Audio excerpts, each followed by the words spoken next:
All right. Good evening. What's up, everybody? And Newman, welcome back. Thank you so much for the 11 months. A Prime resub. Thank you. Thank you. Very much appreciated. Hope you're doing well tonight, Newman.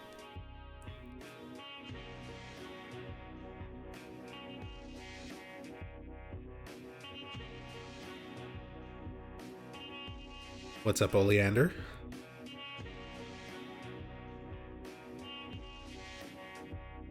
I'm doing all right today. Still got some health stuff going on. But tomorrow's my nerve test. Tomorrow I get to finally go see my doctor for a nerve conductivity test to see how conducive my nerves are, if they're working in the lower half of my body anyway. And then I'll probably have to schedule the same test again for my upper body, because they don't just do it all at once. But I'm gonna get a test at nerve, gonna be an Ava pilot. Exactly.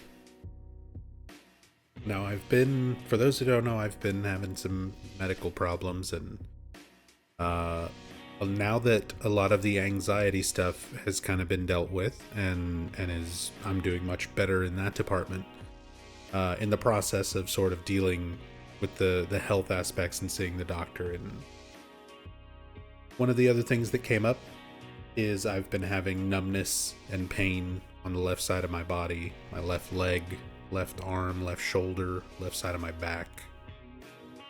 Basically, everything on my left has been having problems, and it tends to be worse when sitting or laying down. It can make sleeping really difficult a lot of the time. It was a big part of why I went to the emergency room for my really bad panic attack in the first place, back in March, because pain and numbness on the left side can be signs of stroke or heart attack. So we've ruled those things out. Could have potentially been blood clots. Went and had an ultrasound done on my left leg. No blood clots. So now we're just sort of going through tests and trying to narrow down things. At this point, I'm leaning towards sciatica potentially, or some other type of nerve issues. But yeah, hopefully that all goes smoothly tomorrow. Would love it if I can get something to start helping with that and physically feeling normal enough again, because that'll really help a lot of the mental stuff too. But in the meantime, still doing much better than I was a month ago, or even just a few weeks ago.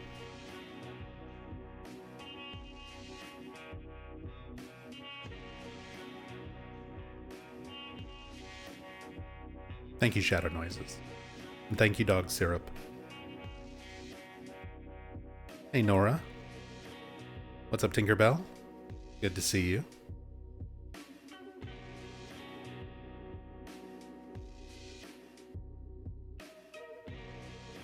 Hey, Gokudam.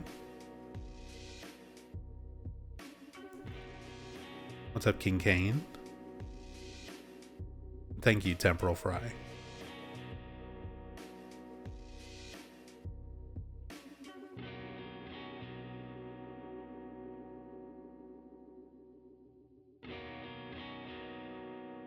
But at the very least, I've been, like I said, doing a lot better mentally. Haven't had a panic attack in a decent amount of time now. Generally have just been feeling a lot better, more productive. Getting back to streaming, editing, kind of just getting back to normal. Feels good. So, here's hoping everything goes smoothly. Get some more answers tomorrow. Just keep progressing towards a little healthier life. Tinkerbell, thank you so much for the 31 months.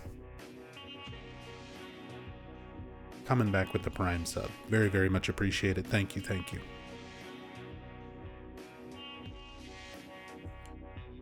Good vibes my way. I will take them. I will take all of the good energy that you're willing to send at me. Because I don't like going to the doctor. I don't like doing tests. They're going to stick little electrodes on my body and send little electric shocks and see how my nerves respond.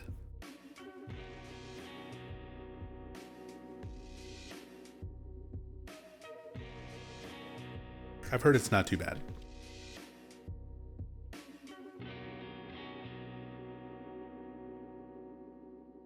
But tonight, I'm feeling okay. Hydrated.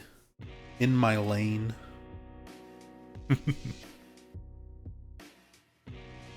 And I'm ready for some more Silent Hill 2 Remake.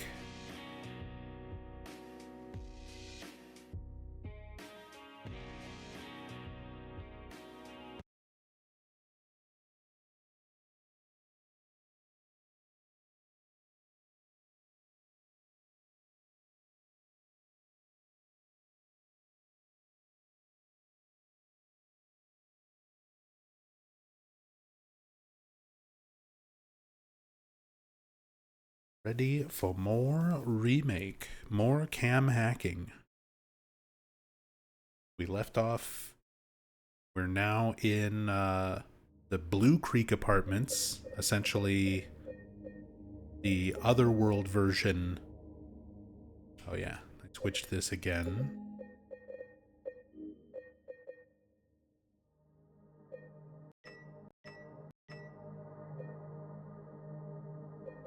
There we go. Yo, Ancient Oleander, thank you so, so much for gifting out 5 subs.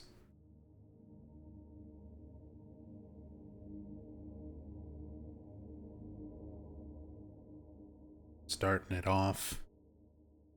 Some generous gift subs going out to Jaden Daniel, Mr. Horrible, Ezio, Rambro SA,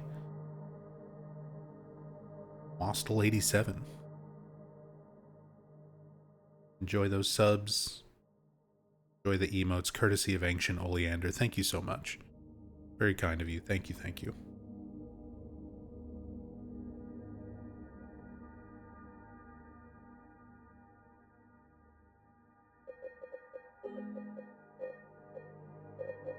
Now I'm getting audio.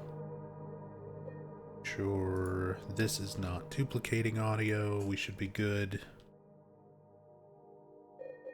All right.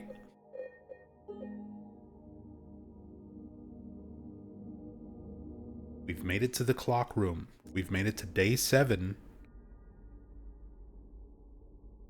of the Silent Hill 2 Remake cam hack playthrough.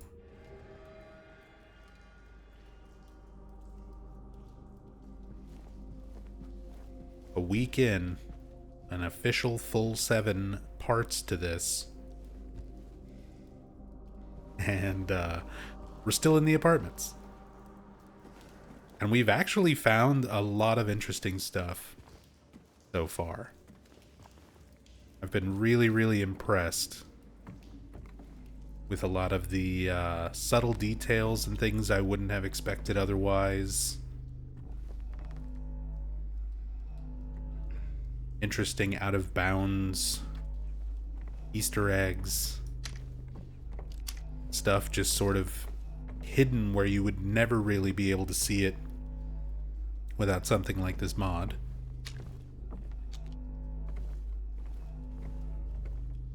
So, been really impressed with the level of detail in this game.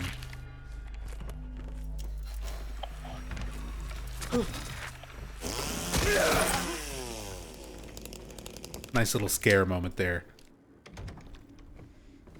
Admittedly, I like the way they set that up with the light from the TV breaking, the mannequin coming up to you.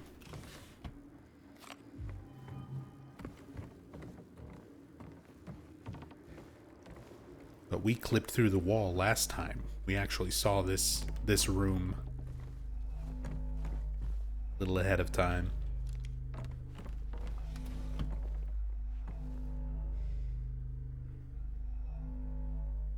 Begins. Got drawers to look in, couches to look under.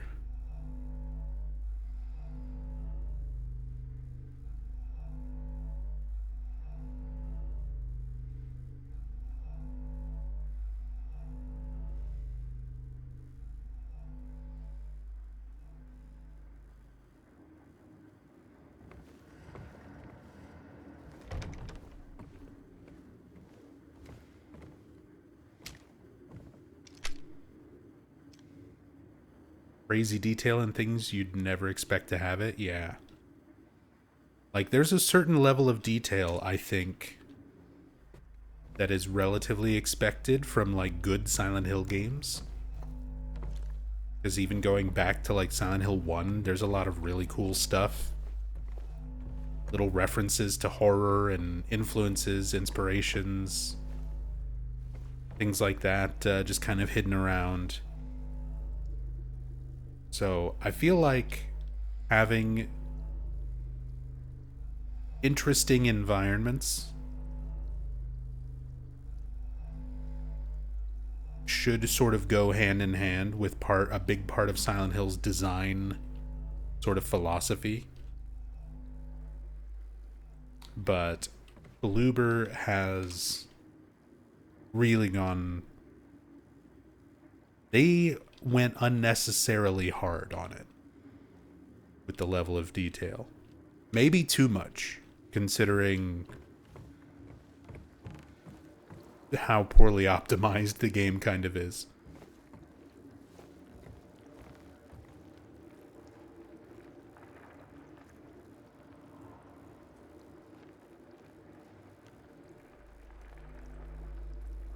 Because there's definitely a lot of times where I'm like, this has got to be a super high-res texture for how much detail we're seeing on an object that's like doesn't need to be even there or using resources at all. But hey, it makes for a lot of fun in this sort of exploration. And those artists, they worked hard on putting all this stuff together.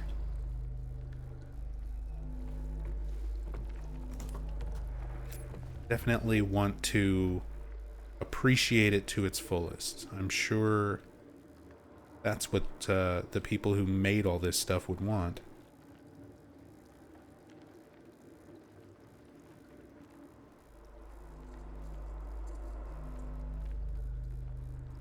Happy Burger. More of these little Happy Burger containers. We saw same one in Eddie's van, the white van on the observation. There is pickles in the box. Nothing else. Some leaves, maybe lettuce. Sort of looks like a leaf texture though.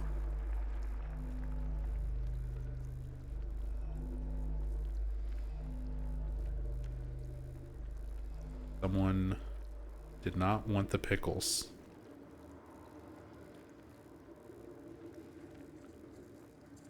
Chinese food.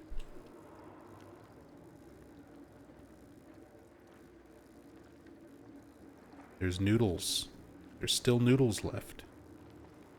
Yeah, there is like a leaf texture on this counter. It's sort of clipping up through the bottom.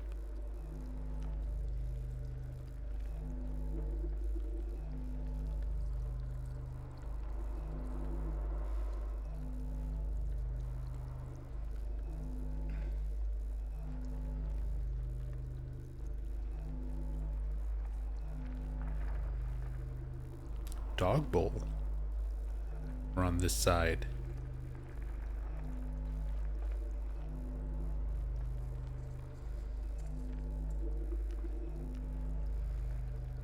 Mira? Was Mira here?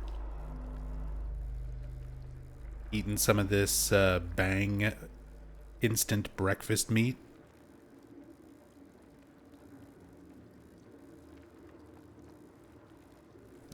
I mean, if that's supposed to be dog food, that would make more sense.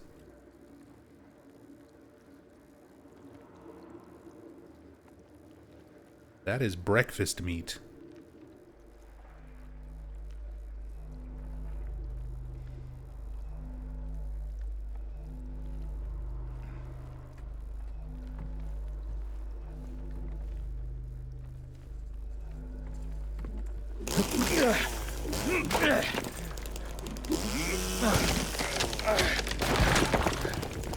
Game's a little bit loud.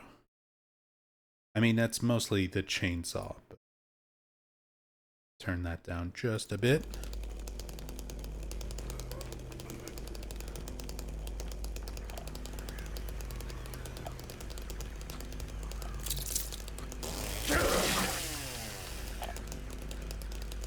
I should have looked underneath first. Instead, I picked up the ammo that I don't even need.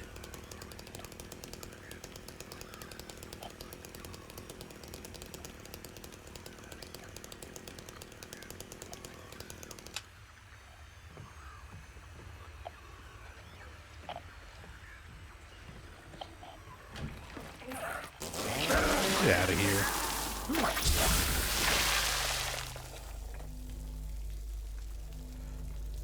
He got bored, waiting in the other room. Like, this guy's taking too long. He's looking at everything. I'm not gonna wait for him to come through the door.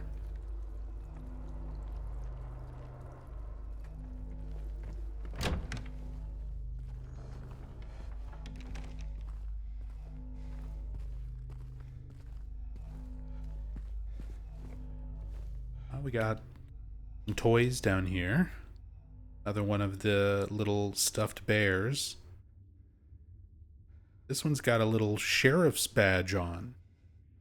Did the other one have that? I don't think the other one had a little star on it.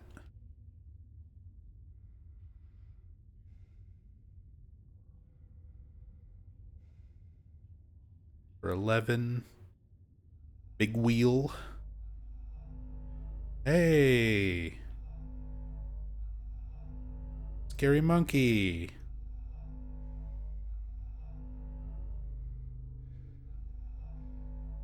So these, like, are an actual toy from back in the day. But there is also the monkey from Stephen King's Skeleton Crew,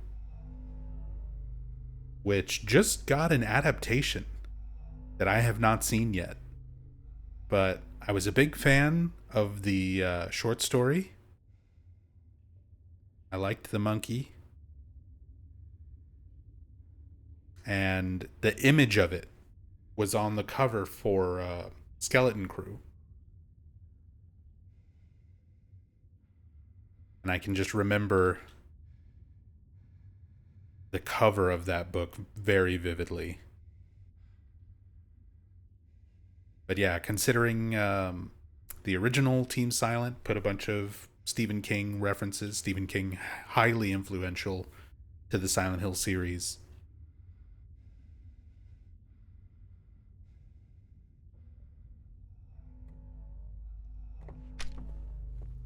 That's cool to see. Does it react if I shoot it? Damn. See, that would have been the extra little detail, you know? Just make it crash the cymbals. Not a lot. Just like once or twice.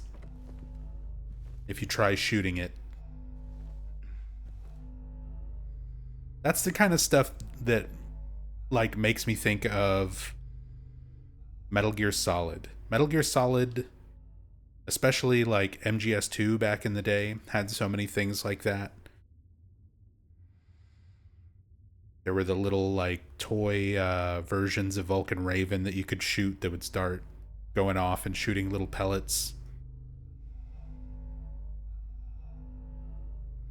So many things in the environment were like interactable, either through just looking at them or using like specific things like the binoculars and stuff to look at them, or shooting it. There's a lot of stuff like that in Metal Gear Solid.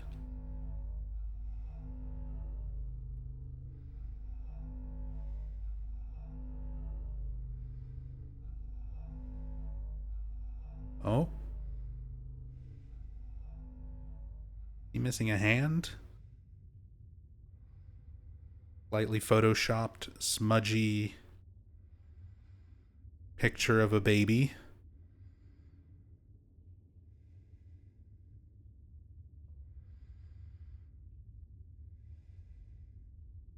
Kind of looks, the way the smudge on the head, on like the top part of the head looks,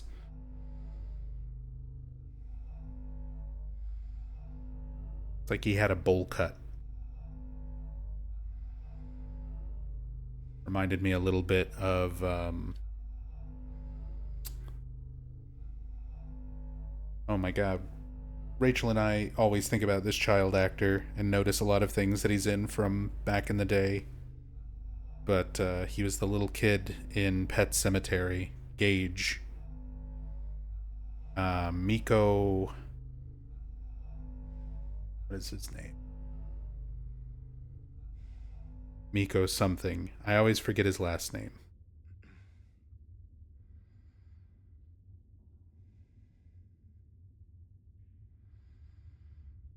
Miko Hughes?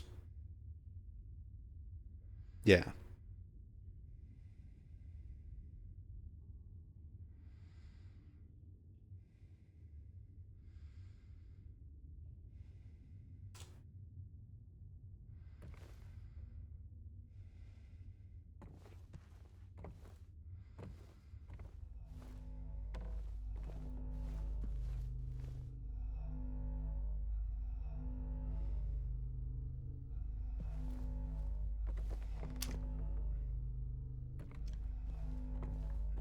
That's kind of cool. We just see all the toys, photo, the creepy picture, the crib. Again, I feel like it's creepy without having to really over explain itself, which I think that's a really good way to do a lot of just scary things, a lot of creepy environmental stuff. You get just a little bit of something off and unsettling, but it paints a little bit of a picture. There's a bit of a theme to it all, and you can try and infer meaning from it.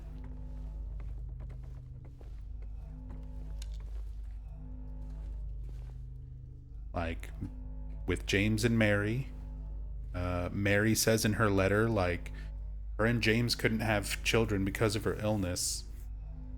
And she mentions to Laura, like, if things had gone differently, if she hadn't been able to recover from her illness, that she would have liked to adopt Laura. So clearly there was some element, at the very least on Mary's end, for like wanting a child.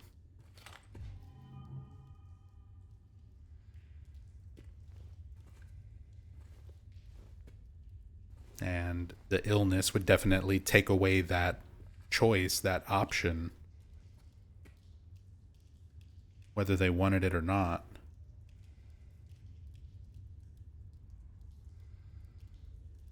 Another dirty toilet. Dirty toilet.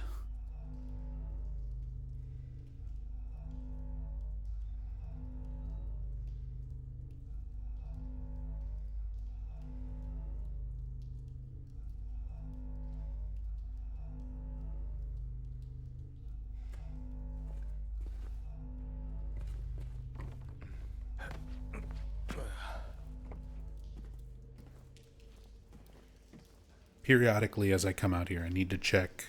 Oh, this is it. The silhouette window. This is why I wanted to check.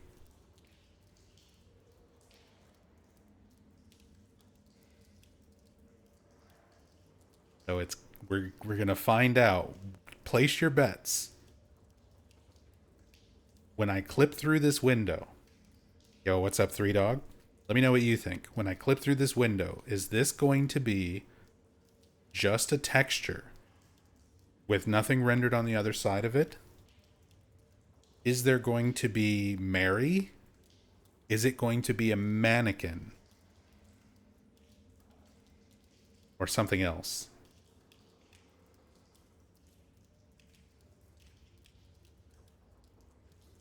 Just a window texture? If it's not just a texture, then Bloober really needs to learn optimization. We already did, just to be fair to anyone who didn't see it, we already did see a window like this with a similar shadow behind it and light source behind it, and there was a lamp like rendered on the other side of the window. Like nothing else, no room, nothing around it, but the lamp was there as a light source and to cast the shadow.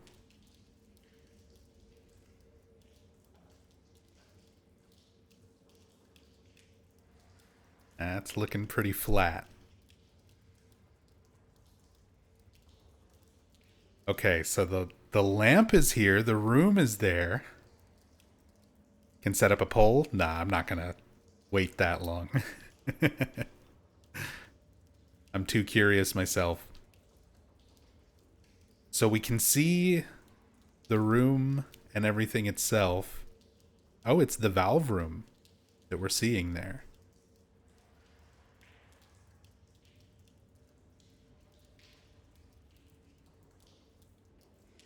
It doesn't appear as though it's part of the sheets or anything. It's just painted essentially onto the texture of the glass, the window itself. Just to give the impression that there's a silhouette of Mary up there.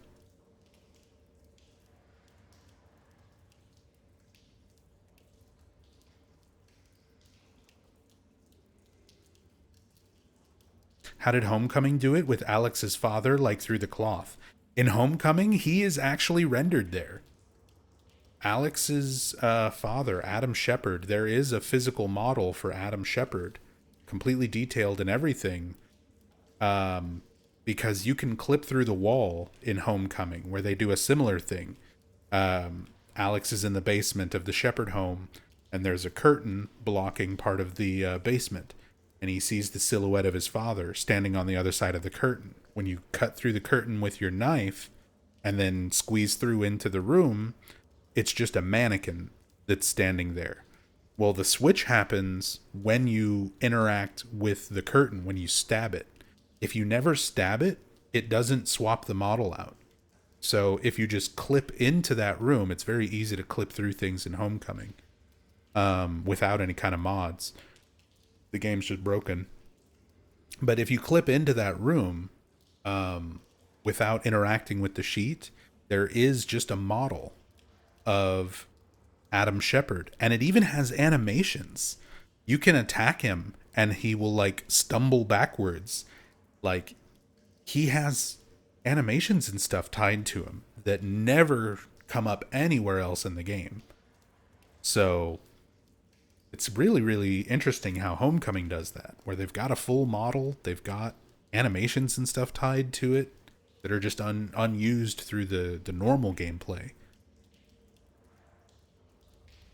And then they do a swap. The moment you interact with the sheet to get into that area, they swap out Adam's model for a dress form, a mannequin.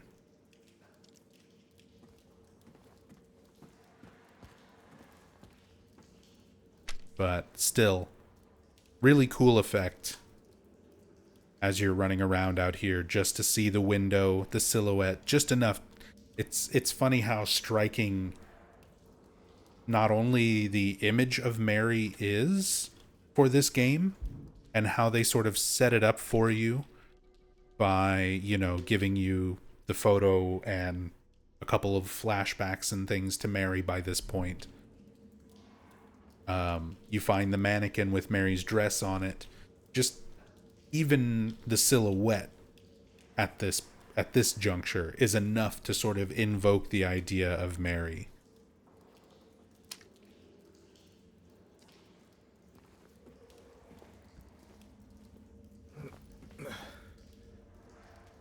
Imagine how James feels. Every little thing around him makes me... Every little thing around him makes him think of her.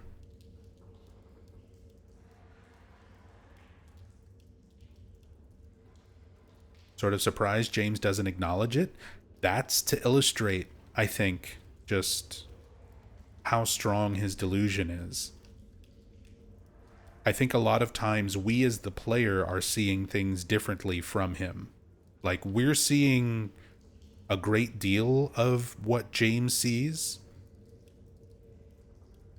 but James not reacting to, like, corpses that are literally him. There's a lot of things that sort of give the impression that James himself is, like, even further gone than what we as an outside sort of viewer, as a player, are able to see.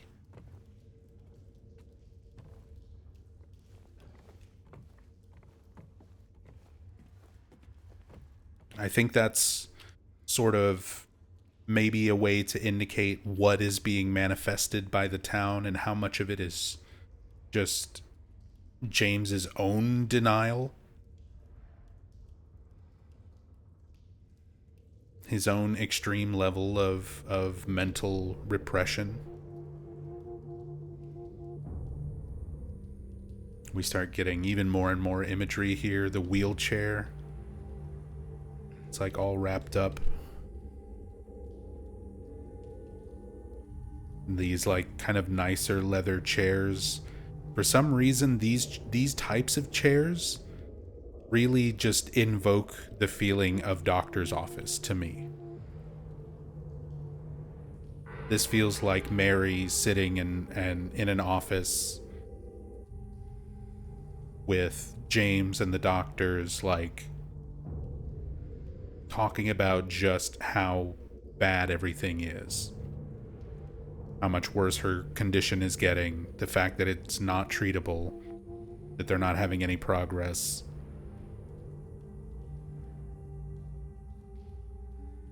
Because it was not fast. Mary didn't just, like, get sick and then immediately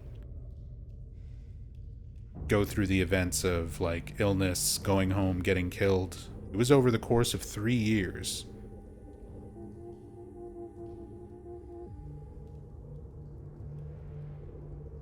I'm sure they had tons of visits in little offices and sat in chairs and things just like this.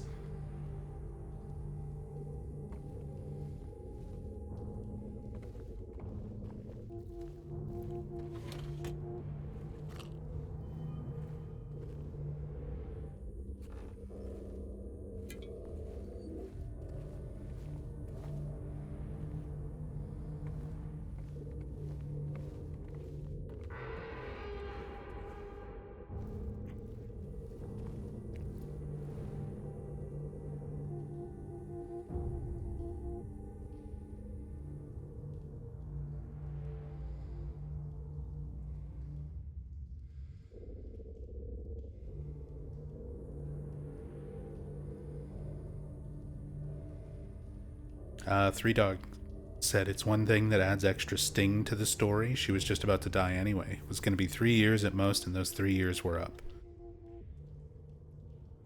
Yeah, it definitely adds kind of that layer to it.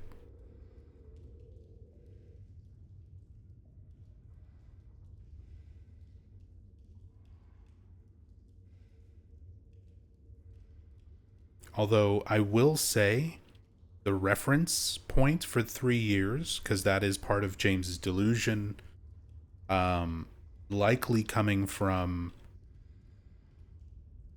in the original game, James, during the ending, has dialogue in one of the endings where he talks about how it's been a long 3 years. And remember, at that point, he is supposed to be kind of out of his delusion. He's remembering the actual timeline of events by then. And you hear an audio file. There's a little brief cutscene when you interact with some headphones in the library in the hotel, where the doctor, who's like diagnosing Mary, says that, James asks, how long does she have? And the doctor says, could be 6 months, could be 3 years. And the fact that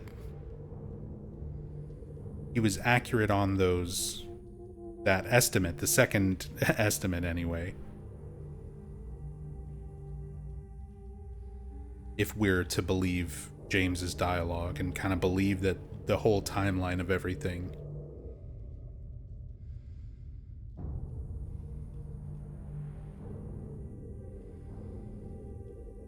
And the remake actually removes that audio. You don't get the cutscene of James speaking with Mary's doctor, getting that how long does she have interaction.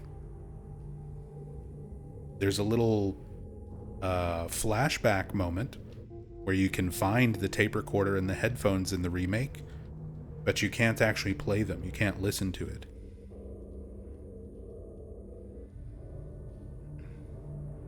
More cheesecake cookie boxes, stuff that we've been seeing.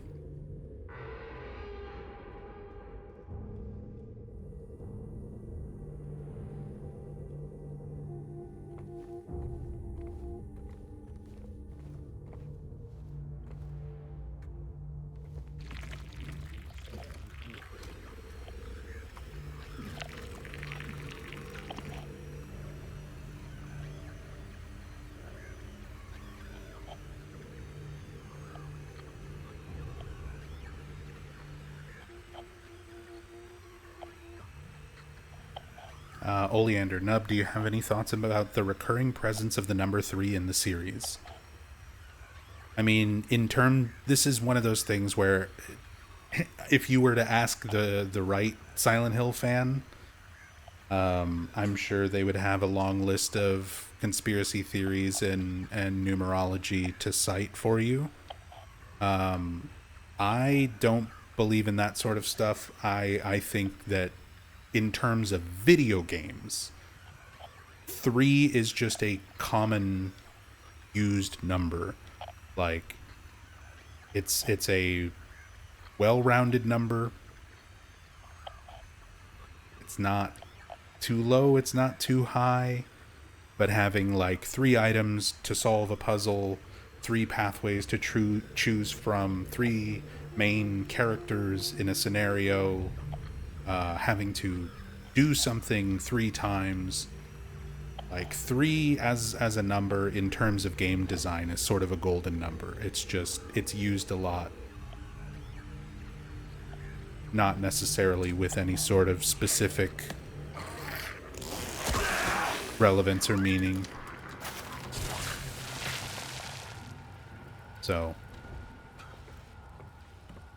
I don't feel like, outside of 3 being like the number of years that Mary was sick,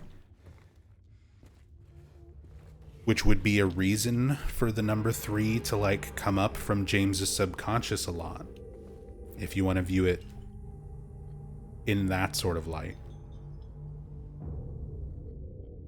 Oh, we have another Burke painting.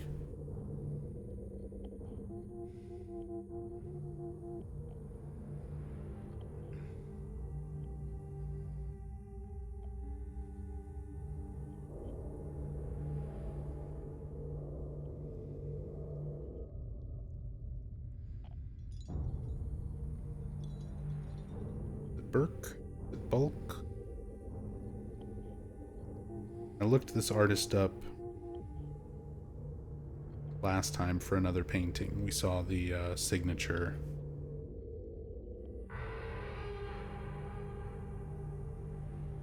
Bulk.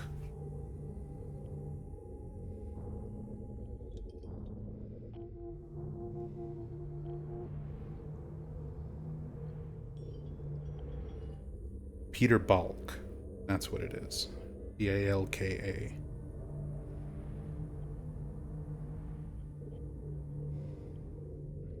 Norwegian painter from the 1800s. Sorry, I was looking the artist up.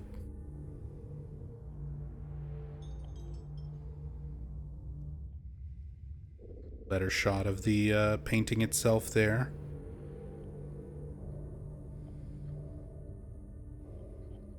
Because we saw...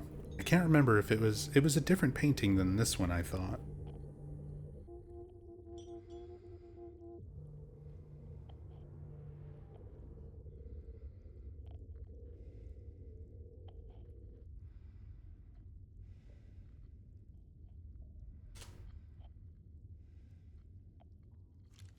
I'm sure Tassadul is searching.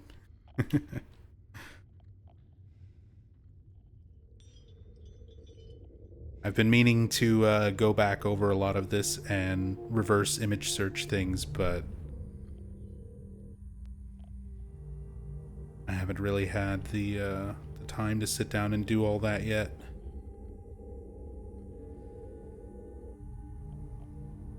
Here's the radiology book that we've seen in a few places. There's recurring medical books, radiology, medical dictionaries. Again, things kind of alluding to Mary's condition, which is never specified in the original. It's left relatively ambiguous. Some people speculate based on like the symptoms of what it could have potentially been, because of how much it affected Mary's appearance, gave her a cough, things like that. But the developers themselves never gave a specific illness named or anything. Medical ethics and etiquette. So yeah, a lot of the same medical books and things that we've seen. I've got to shoot all of these pictures, by the way, because there has been exactly one instance of shooting a reflective surface or a mirror that reveals a painting underneath. It is the northern lights over coastal lands, coastal landscape. Thank you, Tassadul. So, last time had a more clear view of the background. This one's more dirty. So, same painting, but obscured differently. A little different edit. The texture.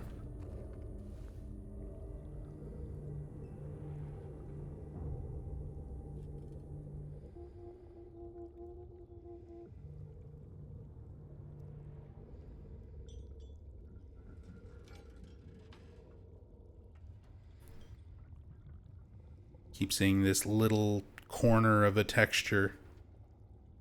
Like a sticker or something was there that got ripped off. Been on a lot of things. It just sort of looks like EISS.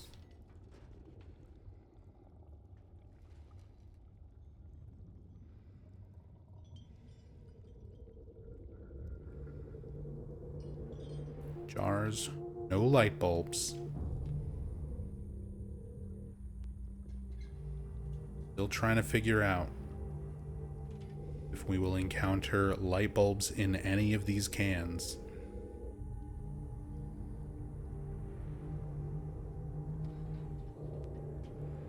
Real goal of this playthrough. My driving motivation.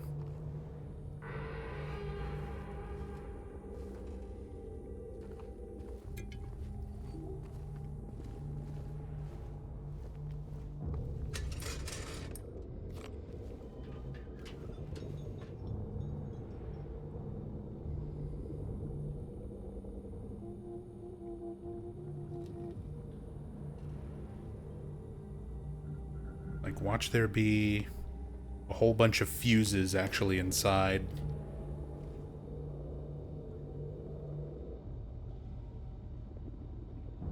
Switches. Dustpans. Beluga delivery.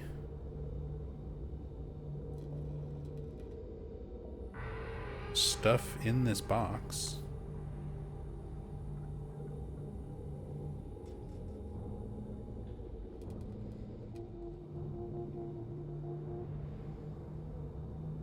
Or is there? Yeah, I think it's like...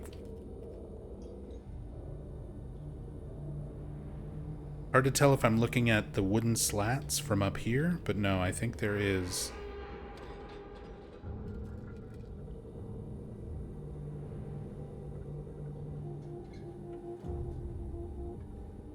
like file folders or something.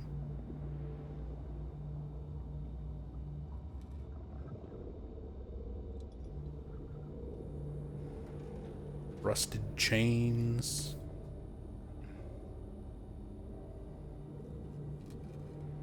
Repeated newspapers.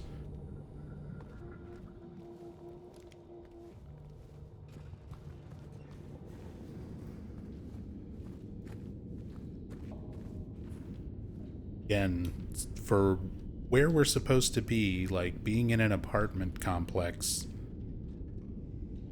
something about these chairs and table feels very like hospital waiting room rather than, I don't know, random part of the hallway in an apartment complex.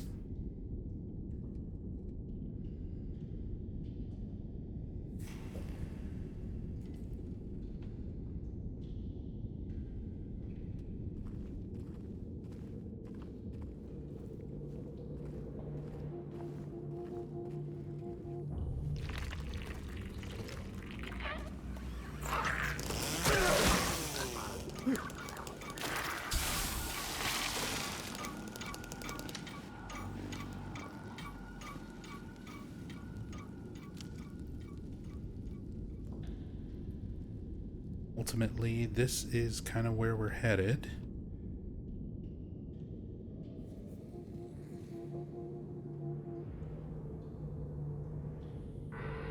Toilet with the handlebars.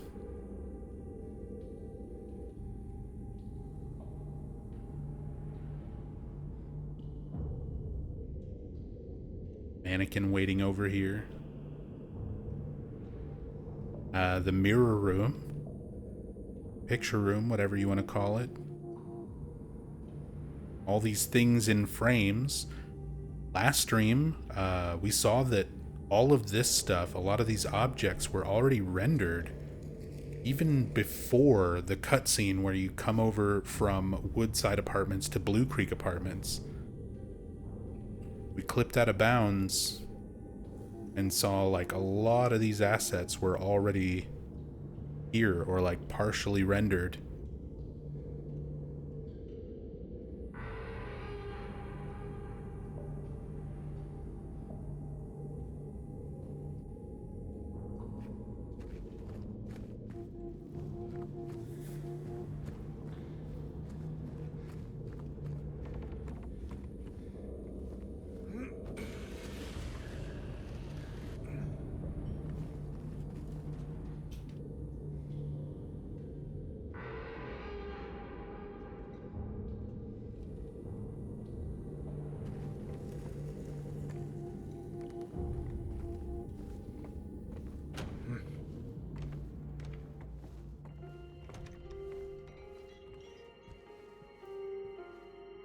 Now we get the radio.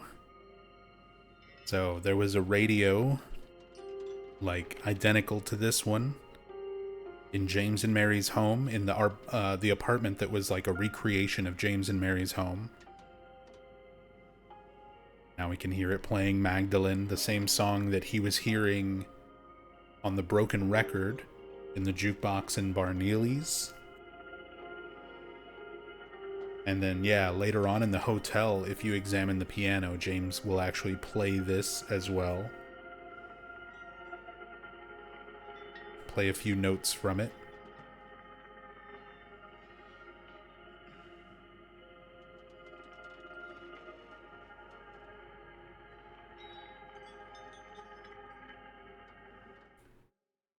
The game audio back up a little bit.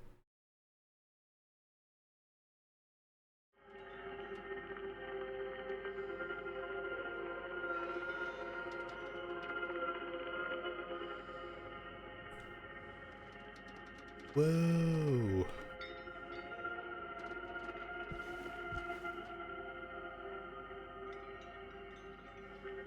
I think tabbing out while using the mod may have made it work weird. All my functions are still working? Okay.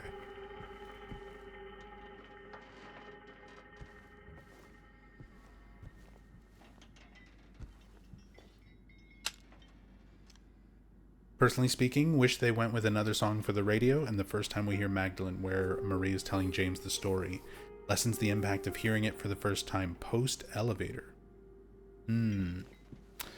I will admit, the music itself being diegetic is a strange choice. Like having these memorable songs, parts of the original game's soundtrack, sort of existing in this universe, in this world, as something that James knows and listens to and reminds him of Mary. I do feel like that's a little bit weird, but I understand it. I can definitely understand why Bluebird did it. I think in a lot of ways they want to make players sort of remember back fondly the original, the same way James is remembering Mary fondly. I think they wanted to have that kind of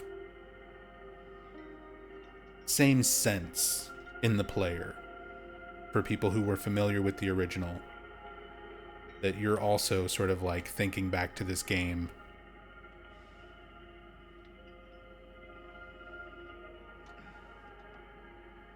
You're thinking back on fond things that you liked in your memory, same way James is.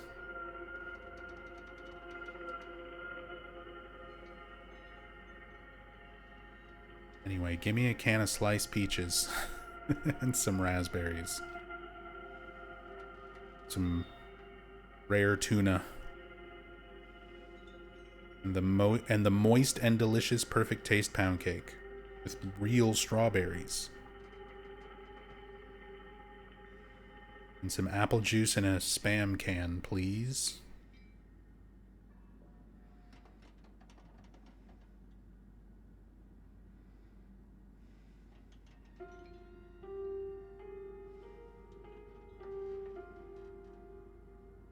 I love that we still have the butter cake cookie.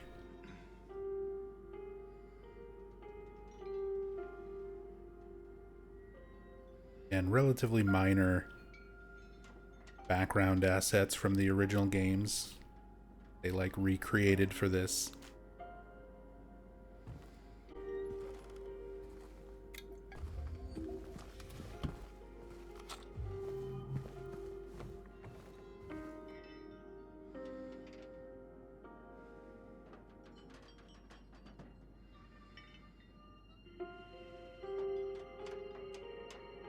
Like a picture or painting of a sunset. Maybe. It's supposed to be Rorschach tests.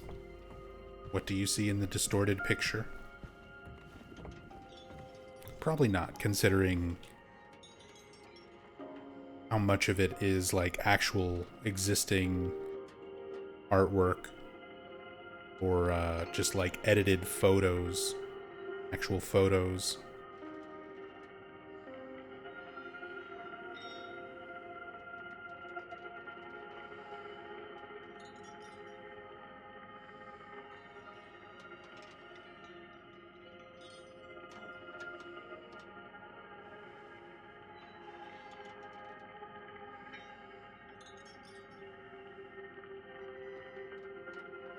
Trying to see what this...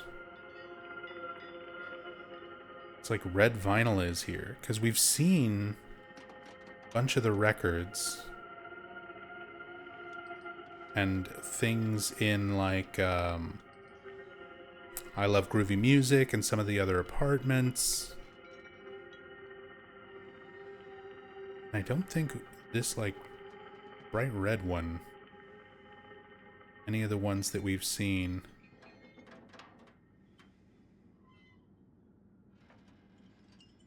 Silent Hill 4 vinyl? I have that vinyl actually. I have the Silent Hill 4 OST on vinyl with that like red and orange cover. So the same thing was kind of crossing my mind, Oleander.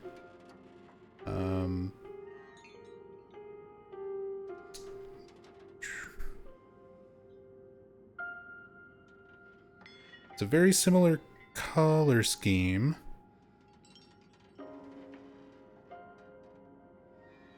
Because the Silent Hill 4 vinyl is Jasper on fire with the sword of obedience sticking out of him.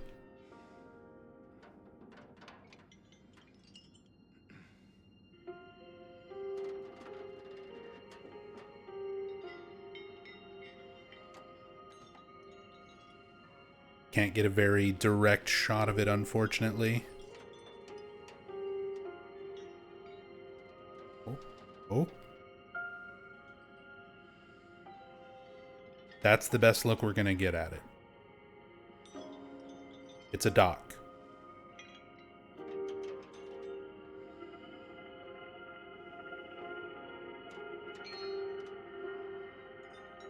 So it's like a dock on a beach.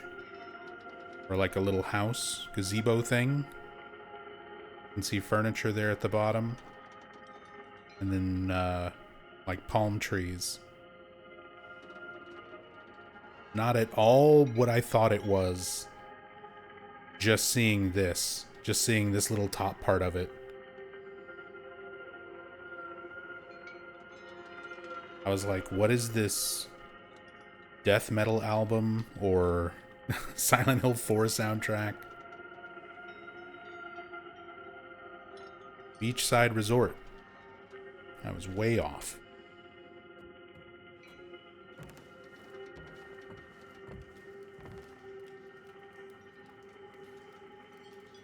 Hey, some new things.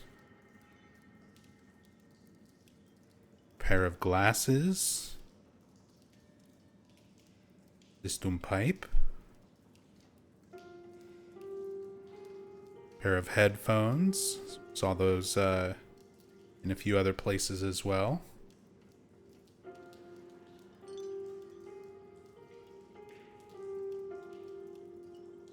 Storage boxes.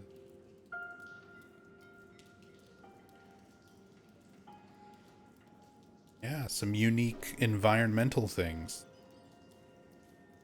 Seen the guitar. Another guitar in the same room with the piano. The first redwood piano that we come across. And books on like the shelves.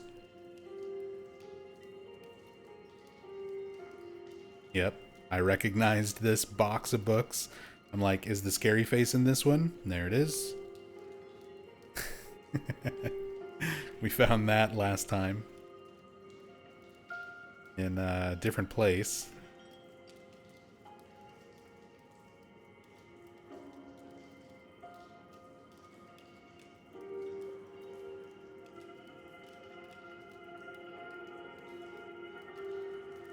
Cool. Love it. Love all the details. Even if the use of the music is like a little bit weird, I still do like the music. But I do agree. I do agree with your opinion that it takes away a little bit of impact from hearing it in the OG, specifically only after that very somber moment.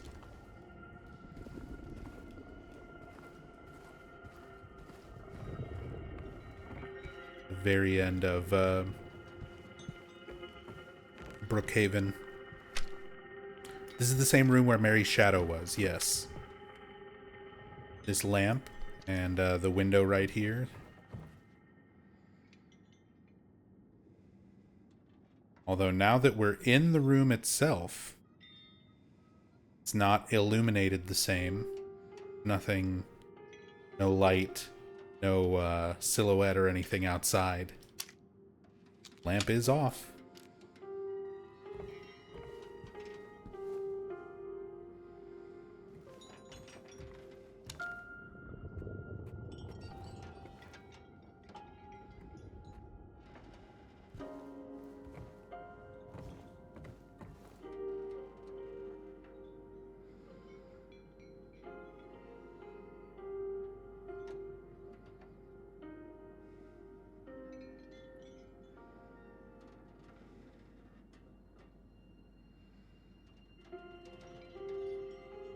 Or painting to try and reverse image search.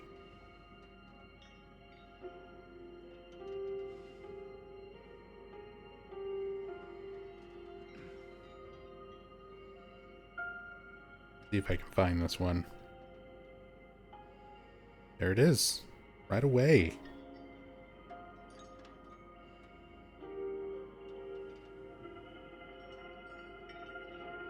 John Atkinson Grimshaw, The Lovers, Landscape.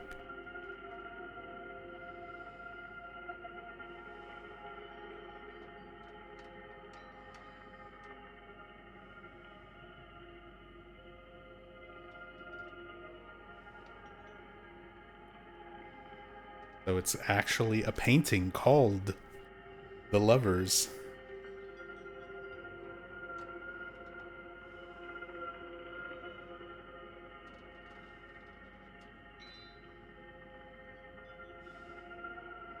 Yeah, it's like a whole landscape, but then you have these like silhouette of two people embracing.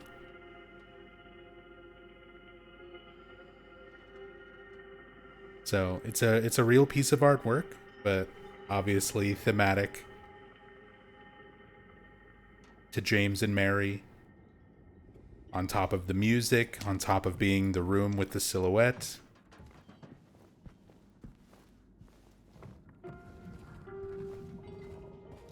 Glad I was able to find that one with a quick search.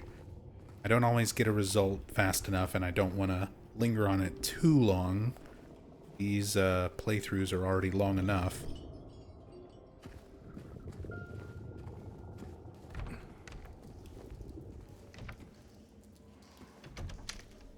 Yeah, so now the light and everything is off.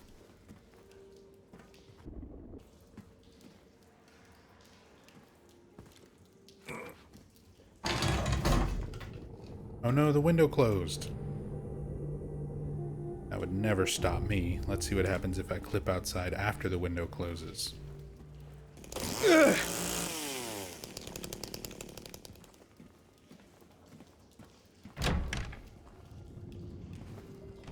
Doesn't actually lock you out or anything.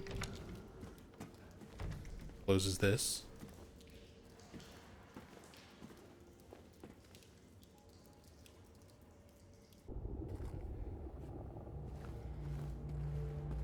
James is a wizard now. No locked doors can hold him. You're the masters of our nightmares.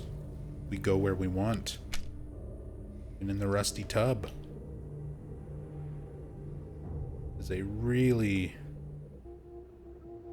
really gross tub.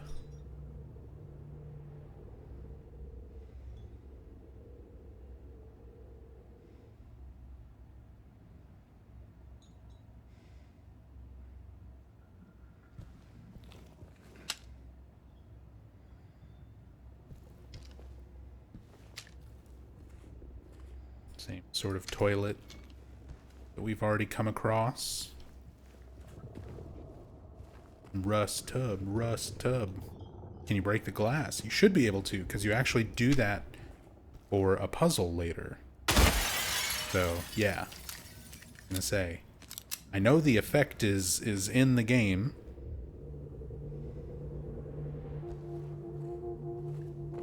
Because you have to do that when you're getting the body of the swan for one of the puzzles coming up. We need to shoot all the things. There hasn't been nearly enough destruction of environments during this playthrough. You're absolutely right.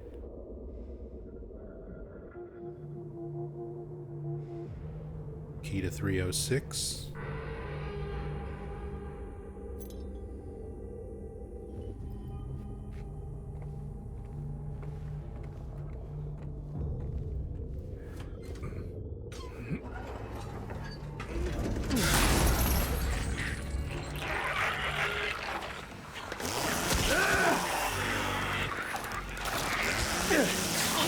Just go right through.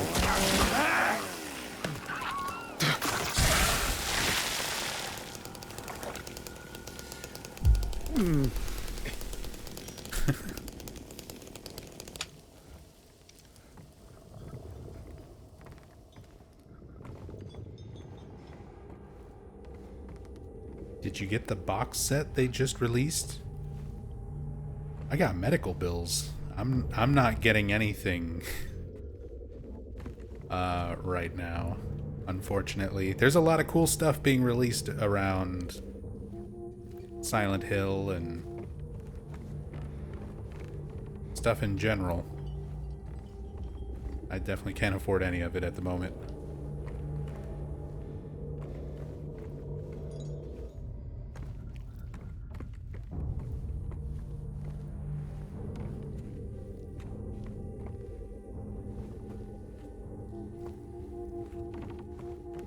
Try to look at how some of these environments change.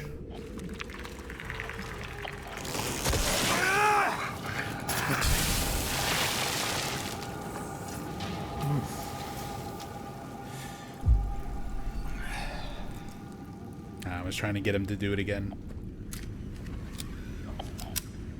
Yeah, Oleander, that animation, it was like taking damage from the stuff on the ground while he was taking a drink, a health drink. Seemed like it had a unique animation.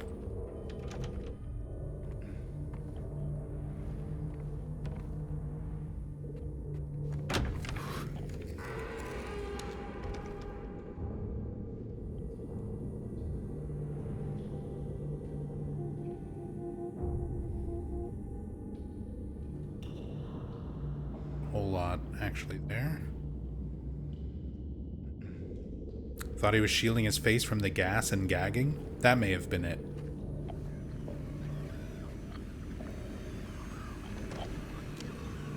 I thought he was choking on his health drink because he took damage while I was healing.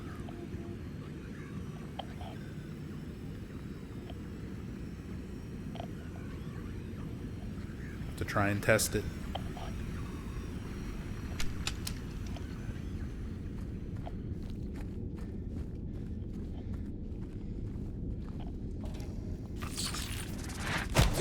Ow.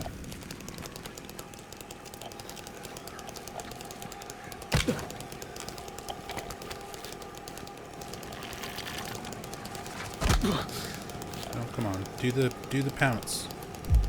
Do the pounce. Do the leap.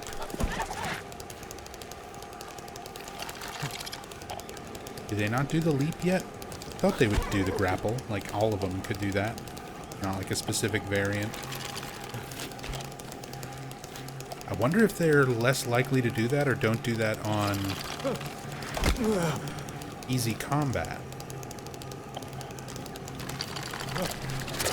No? There it is. Maybe they're just less likely?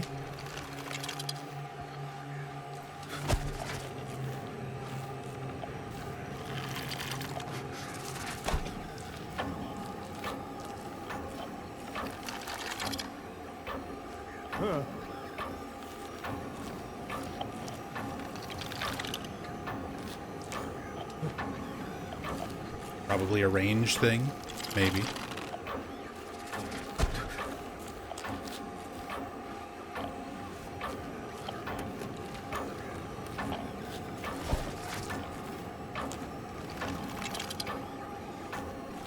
There it is.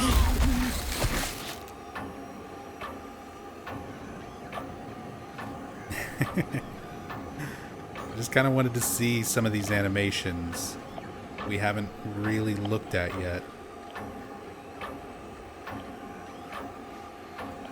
A little bit more clarity of the face.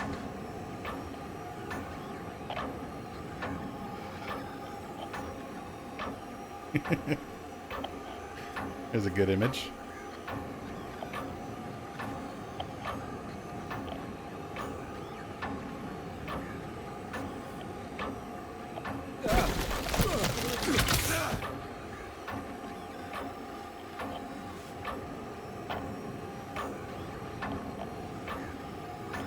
It's like the Matrix.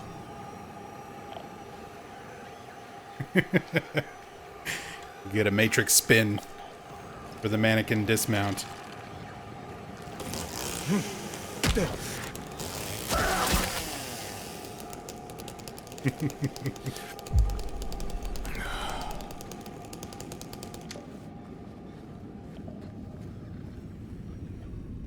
Uh, 306.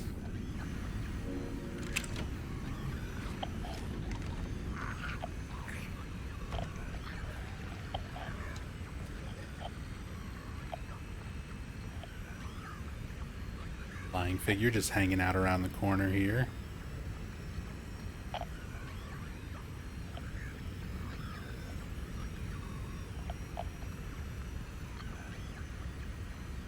James is actually turning his head to like look at stuff.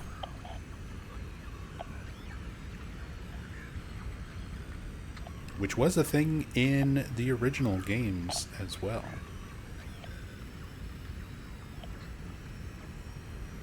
OG Silent Hill 2, you didn't have little visual prompts and things to tell you what you could interact with.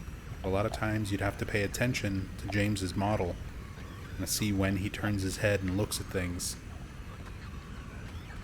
I like how it serves as a distraction, like turn and look at this, so that the lying figure has a chance to jump out at you.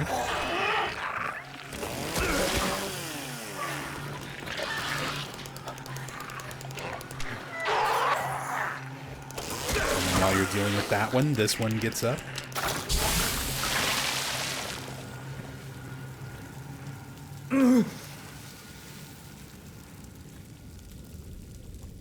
Okay, so yeah, he was just choking on the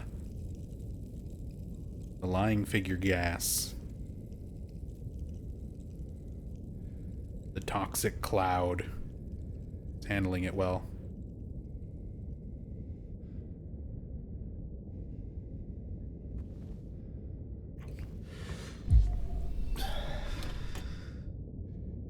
And there's nothing in the drawer. Insult to injury. It's there just as a distraction so that this lying figure can jump you, and while you deal with that one, this one can jump you.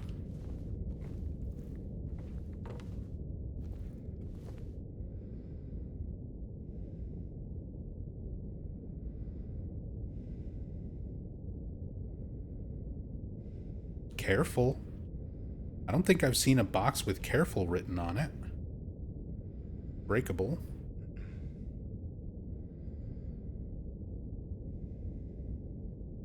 Careful.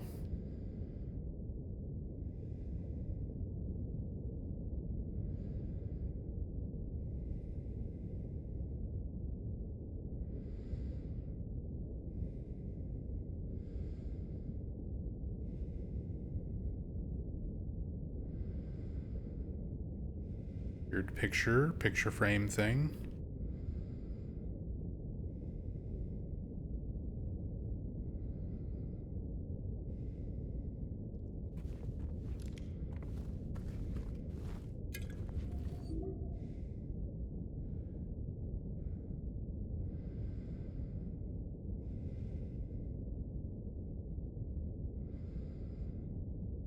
Photo of a man holding a baby.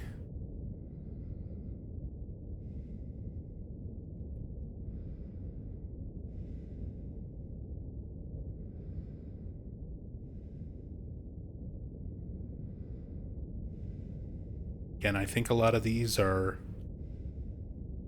maybe personal photos from Bloober Team or public domain photos. Some of them for sure are public domain, because I do know there was another fan who had shared some of the ones that they found, mostly things in Brookhaven, on the Silent Hill subreddit, like months ago.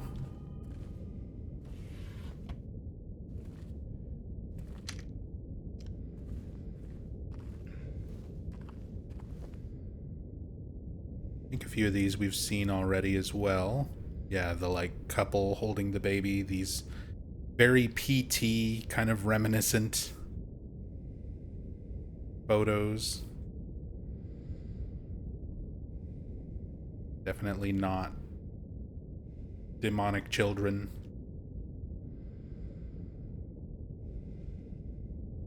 Here's the photo I thought was kids on a roller coaster. Apparently they're playing a game where you pass a ball back and forth over your head.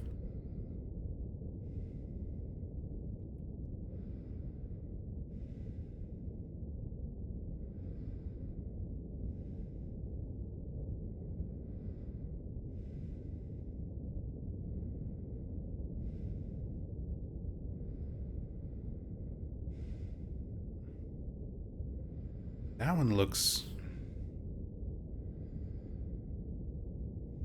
Kid holding up a picture of a castle.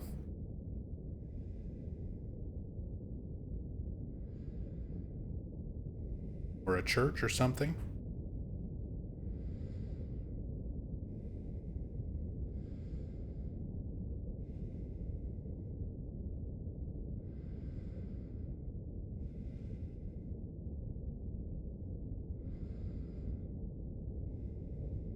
And holding a baby.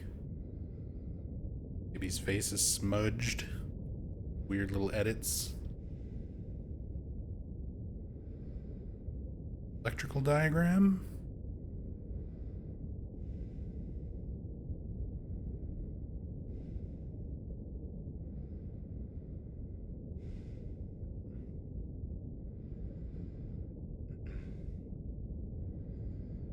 Something? Those lines?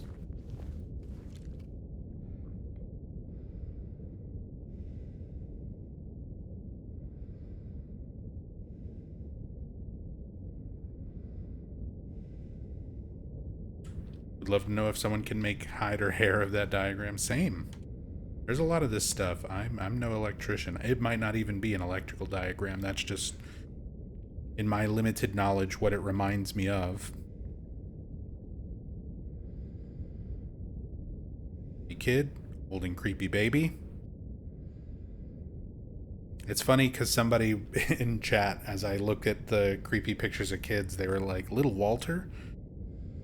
But like, kind of every creepy little kid looks like little Walter. A lot of these.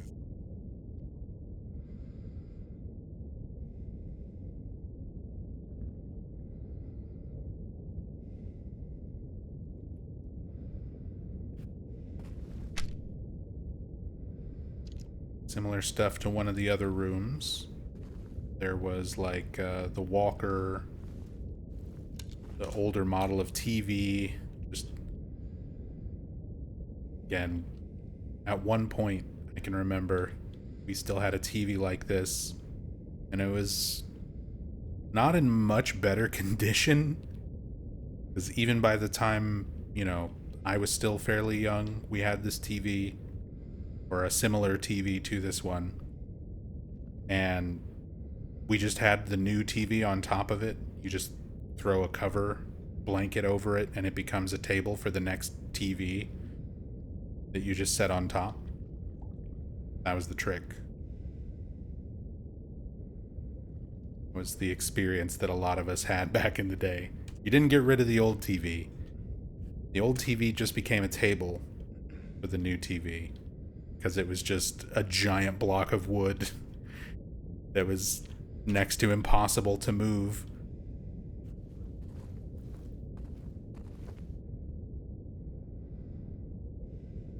Wood and metal.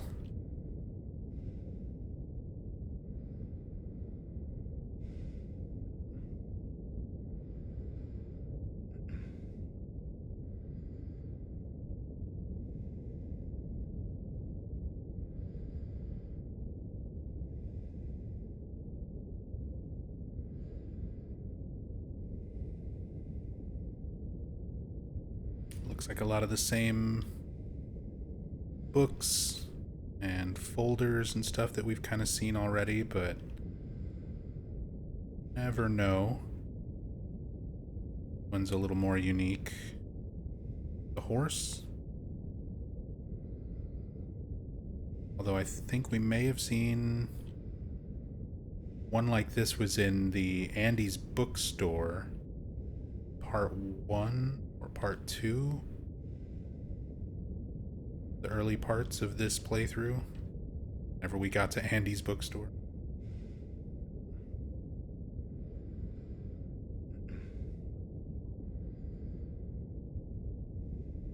A lot of flowers, fork and knife.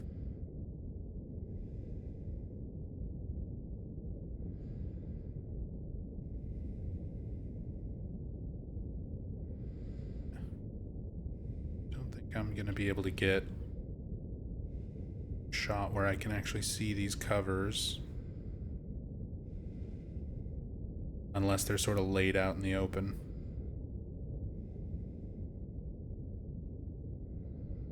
And some very low poly books on the bottom shelf. How detailed the stuff on that shelf is. And then down here,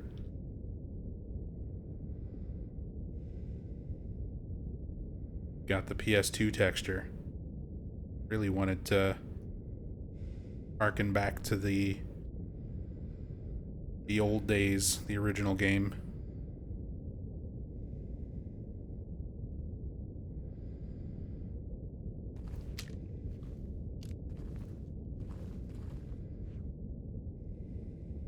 Now we've got the tools and stuff laying here. Pliers and screwdriver where somebody took off the vent.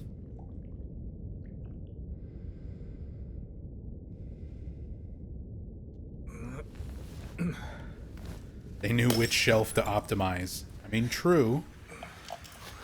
It's the one people are gonna pay the least attention to.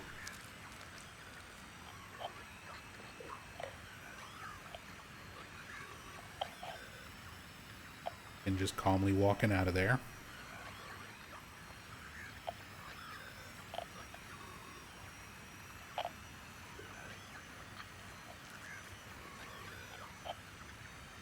It's going in the kitchen. Climbing over the wall.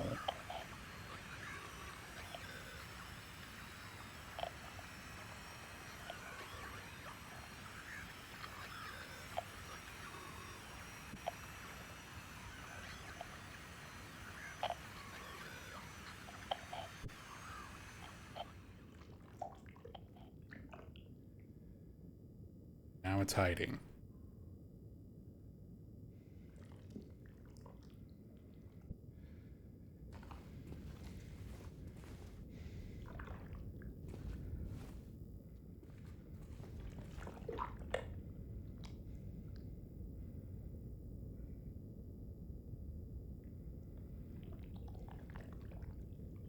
Broken mirror sitting in the tub. Like they ripped the mirror off the wall above the sink. Took it into the tub with them.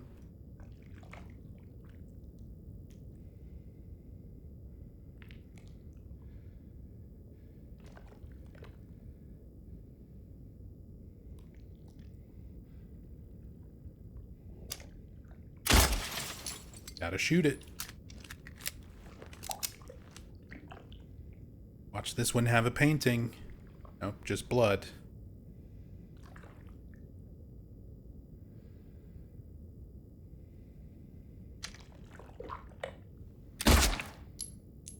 And this has physics.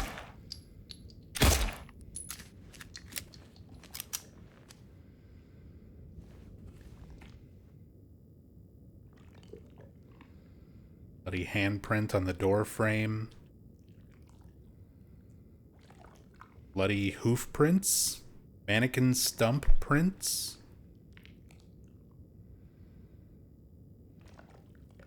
Those were already there. Right? They're not this mannequin's footprints. They don't even follow the path that the mannequin took.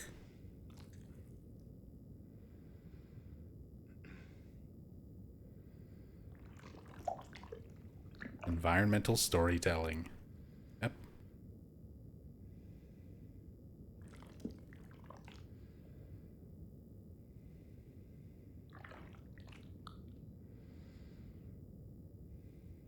So again, how I would interpret this, a bathtub full of blood, glass in the tub with them, one of the lying figures in here that has like, I don't know, it's tape coming up off of it, I think, but it looks like little shards of glass. You were to interpret that as like a reference to suicide, a common cutting oneself in a bathtub to take their own life. James's mind is projecting thoughts and images of suicide. It's something that he was also considering when coming to the town. It's what drew him to the town in reality in the first place.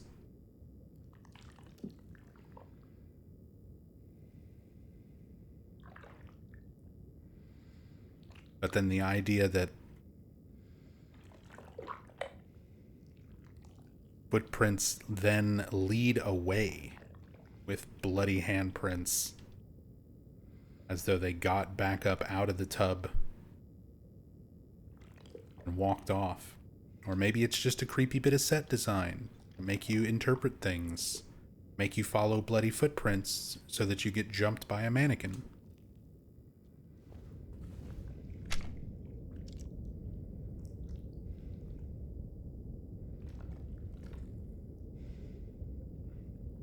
Actually, a design. Can't quite make out what it says. There's something on the bar of soap.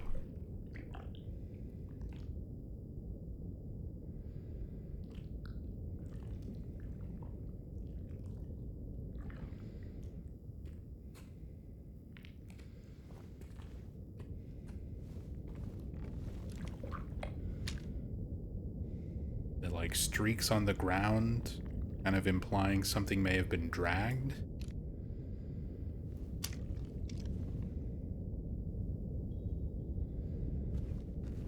Shards of glass are taped all over the room. Just randomly like taped to the ceiling, little bits of glass.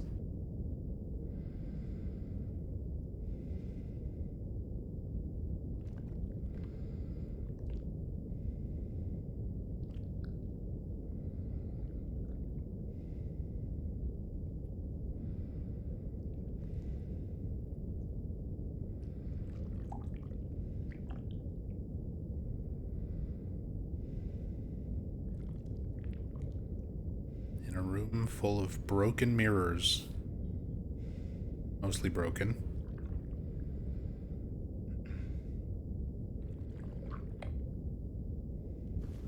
How many bullets have I got? 54?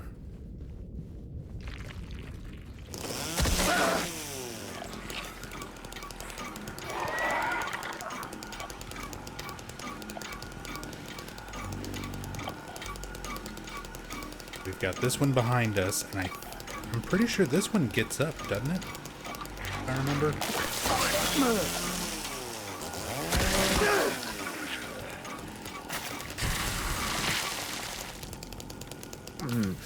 Thought at some point that one also gets up.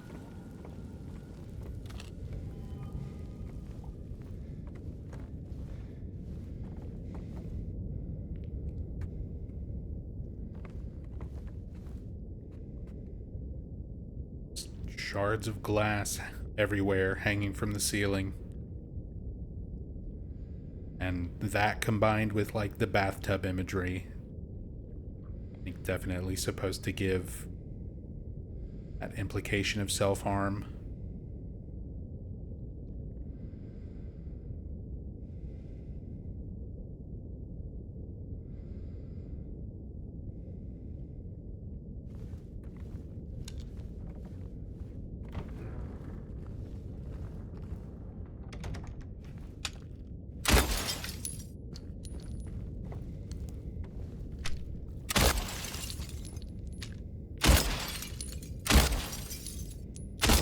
Anything hidden?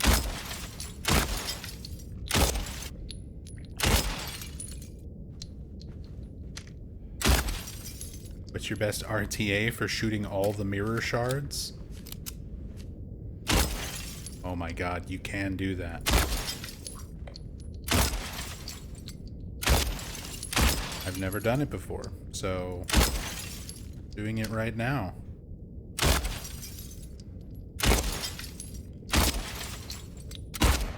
Miss.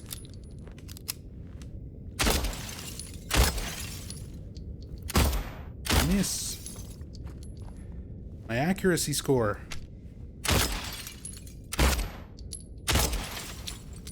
Yeah, I was not expecting that.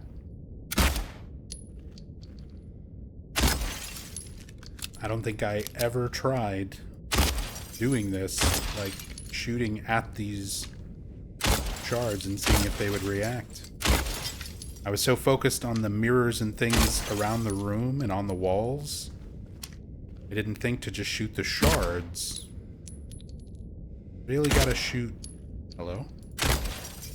Some are tougher than others. Apparently the tape is like indestructible.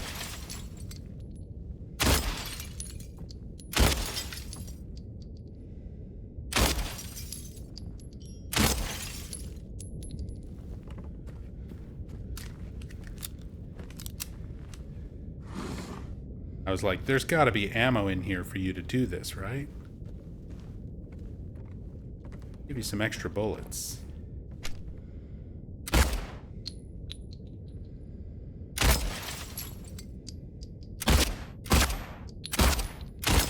God. NA aim. Why I don't play first-person shooters anymore. I'm too old.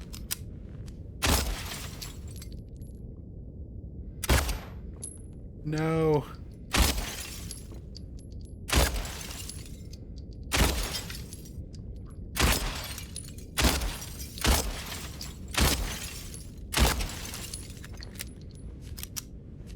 I don't have enough. Oh, come on.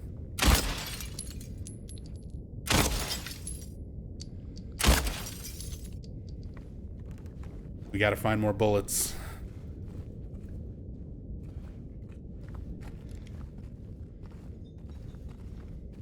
Can you hit any with the plank?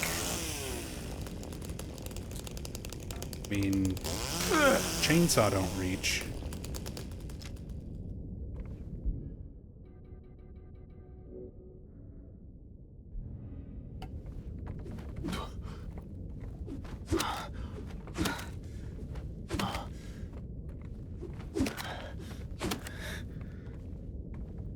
I don't think so.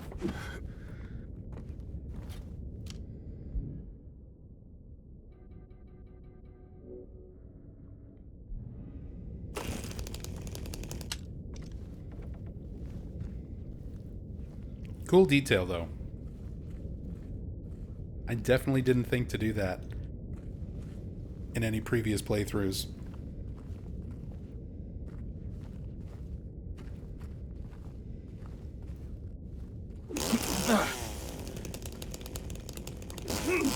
Oh, there's bullets. Only 4 of them. Still not nearly enough. God damn it, the tape.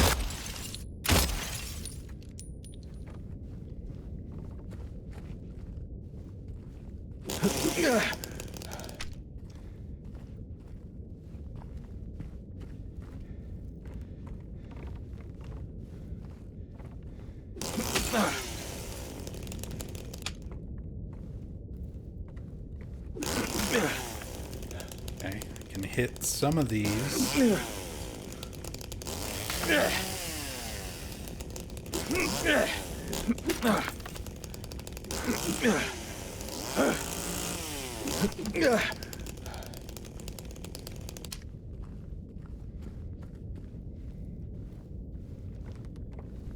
How many are left? 1, 2, 3, 5, 6, 7, 8.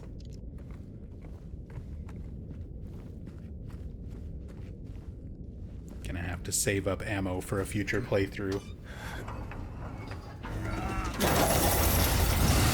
Just for this room.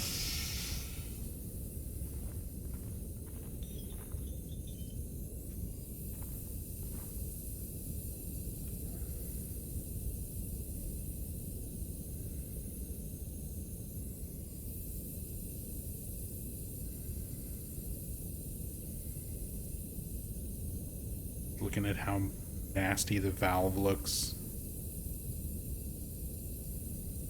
All the painted parts that have like corroded and fallen off.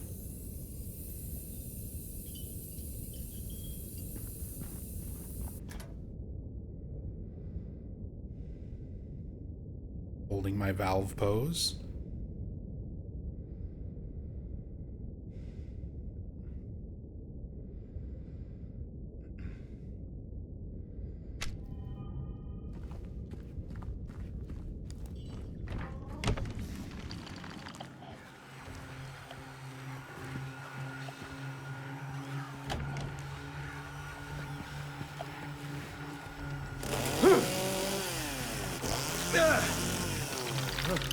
James. James.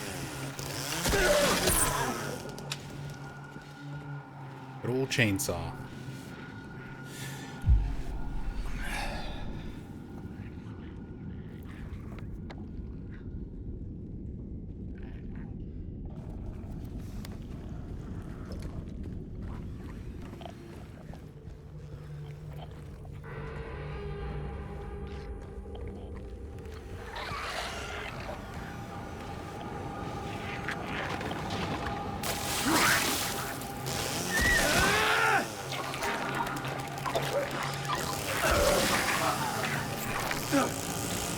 Right through it.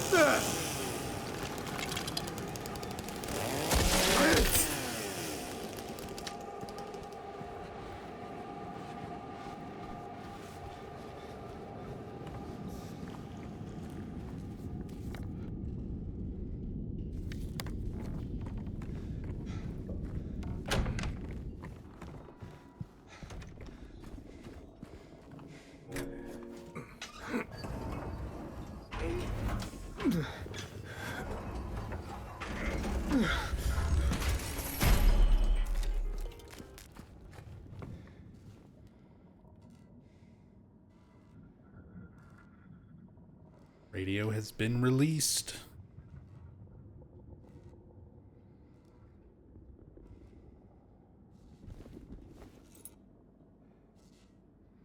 That's the hour hand.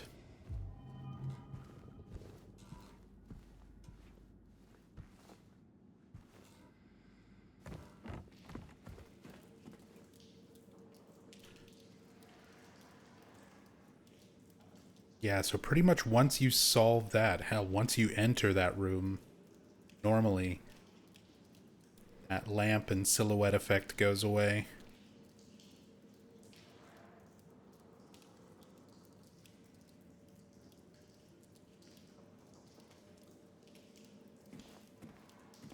Alright, I really need to save my game.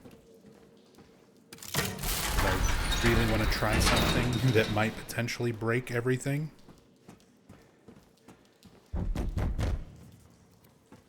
Someone's banging on the H door.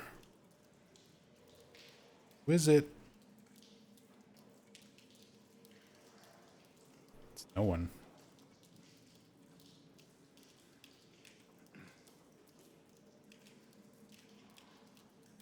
Nobody here.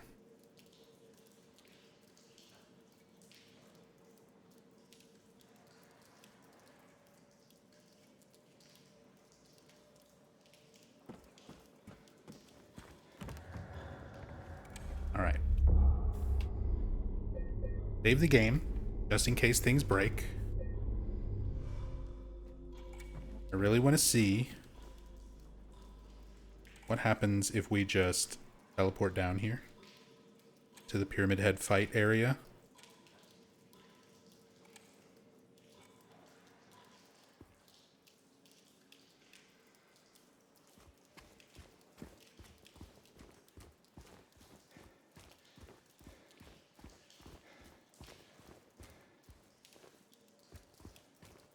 I like the lighting.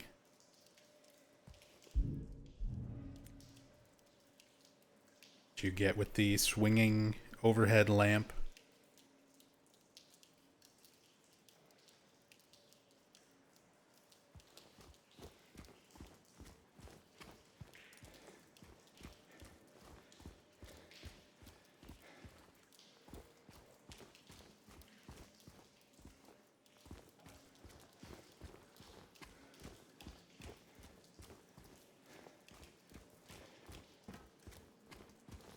theoretically...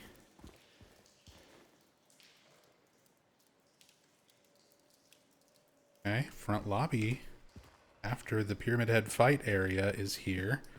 Oh, you can see both the closed version and the open version of the doors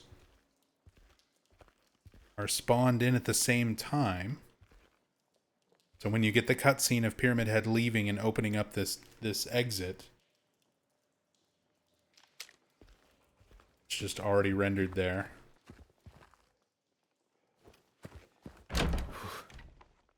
Uh-oh.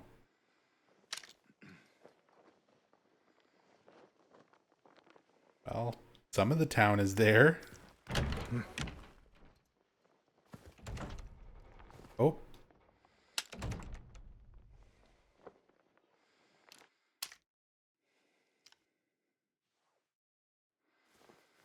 Well, we're in the particle zone. Oh, I'm falling. James is actively falling. And turning into some sort of godlike creature.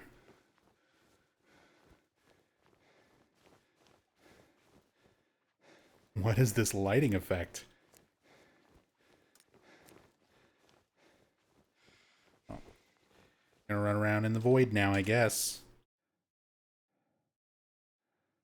If I look around with the camera, I don't think I'm gonna get to anything where I can teleport.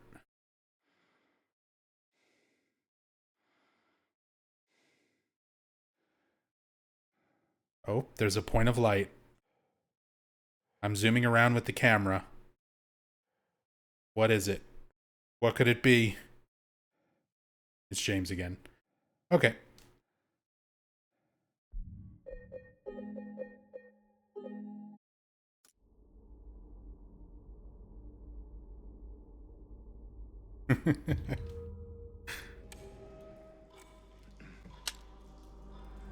I really wanted to know. What happens if you try to just leave and I'm...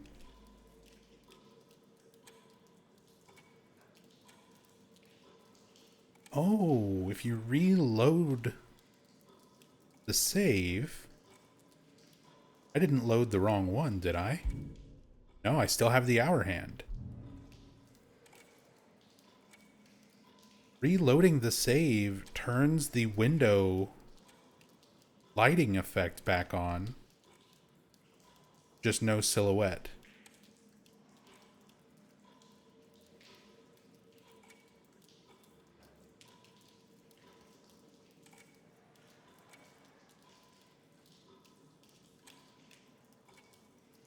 All right.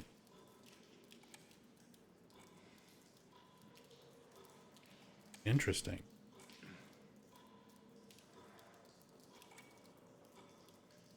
It's kind of cool. Just it's kind of cool just seeing how the game renders a lot of stuff.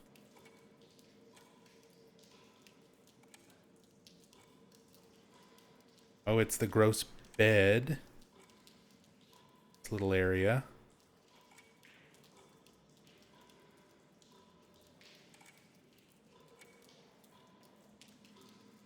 Bird room. Okay, cool.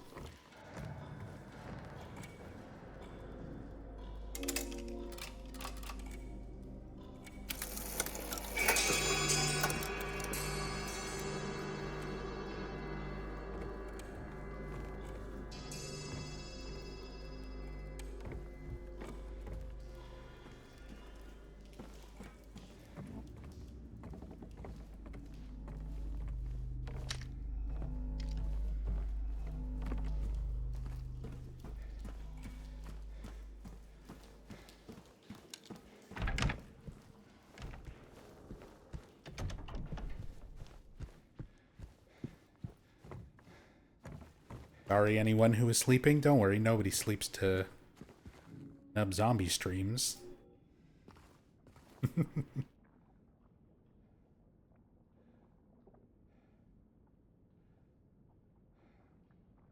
Got the twin bird pattern. Doorknob.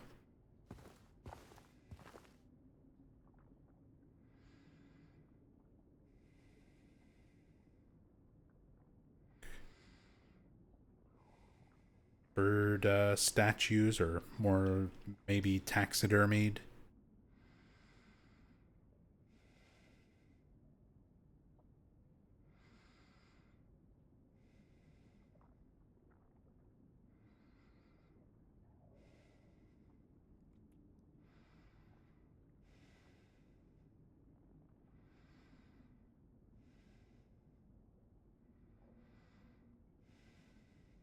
Insurance.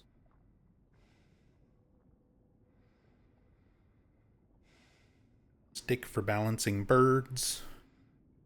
Bird artwork.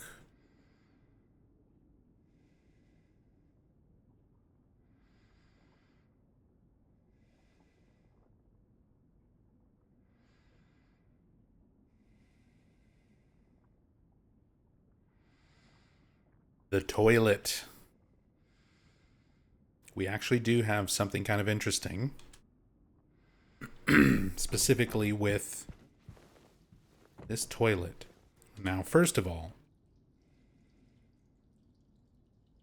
hand check. Black ooze is still on James's left hand.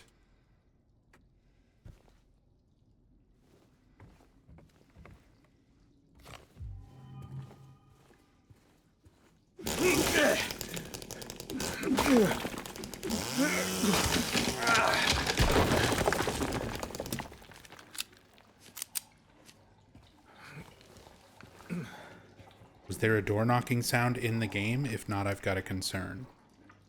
There was earlier, but not like just now. Let me take a quick break. Make sure nobody's knocking on our door.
Okay, I'm back.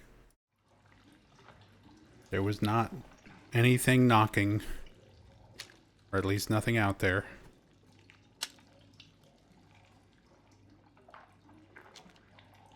Just ghosts. Honestly, rather ghosts than a person.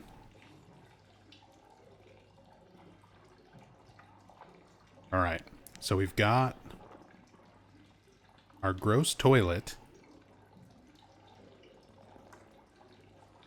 The Silent Hill 2 toilet. Where James is gonna stick his arm right through. When we can see the room that's below this area too. But little detail here. So this time around, we get one of the clock hands out of the toilet because they changed up how this puzzle works. In the original Silent Hill 2, sticking your hand in the toilet was optional, and inside you got a wallet, and in the wallet was a code to open up a safe. And it just had ammo and health and stuff in it. So next to this toilet, we can see now clearly with our free cam, because it kind of blends in with the rest of the environment, the wallet is here. The little reference to the original. The wallet is actually here.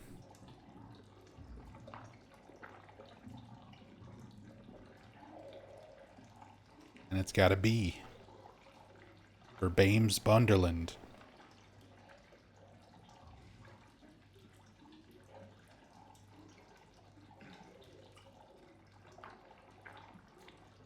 We see this wallet again later on. When we get to Heaven's Night, there's a little lost and found box that you can examine. And this exact same wallet is found in that box. But I thought that was a cool little detail. Little reference to the OG toilet puzzle.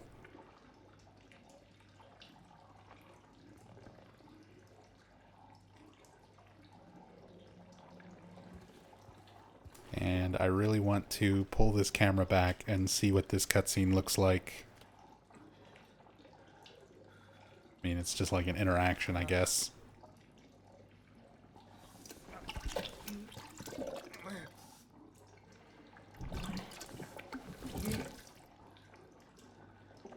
I wish I could cam hack these little moments. Like, I can't move the camera around while this is happening.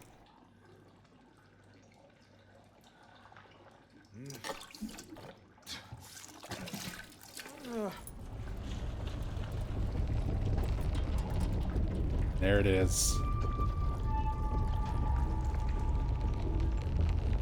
Get some new audio. We get a clock hand.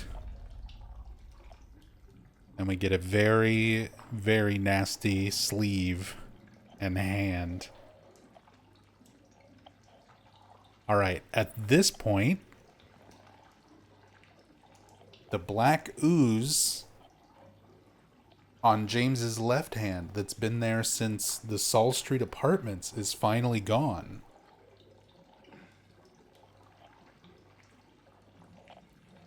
So that must just be like a separate model.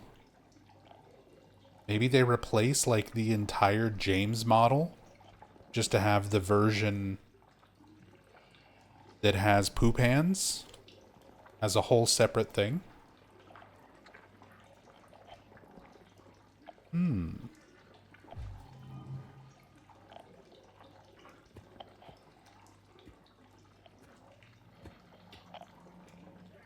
Now we'll have the gross sleeve for quite a while.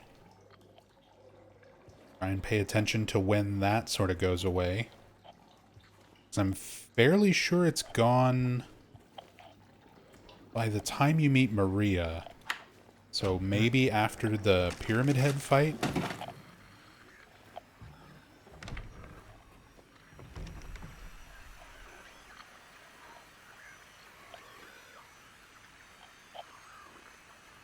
Oh, and I like how the room and everything here changes after that interaction.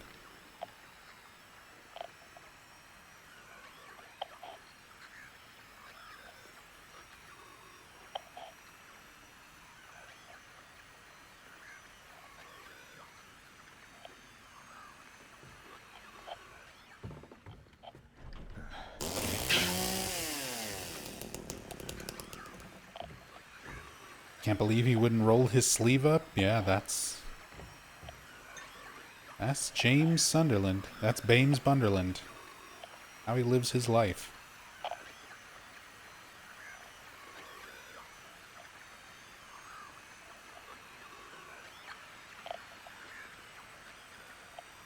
No poop sleeve.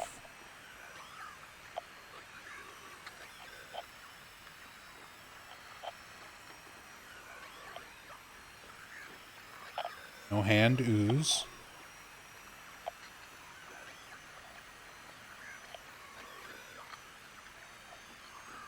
While we clutch this bird. Oh, it has like tear streaks.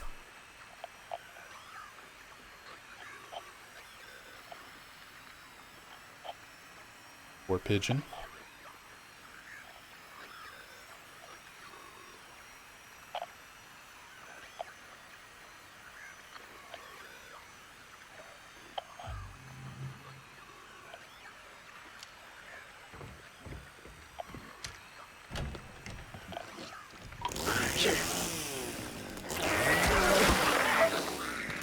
Sleeve is stained though. It's definitely browner. Is it?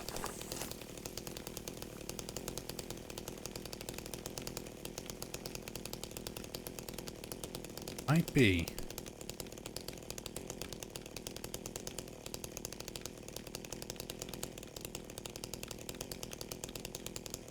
You'd think with how long the black ooze stayed on his hand that the stuff on his hand and his jacket. Yeah, you can see the lighting on it. Let me try getting by this little lamp.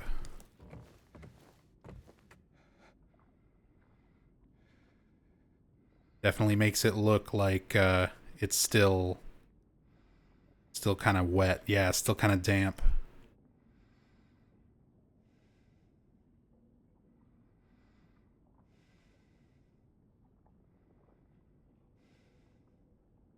Look at some of these model details, since we know that the model's been swapped out now. His nails, surprisingly, are still clean. Not... Nope. Left hand is clean. Right hand. Now we have stuff up under his nails.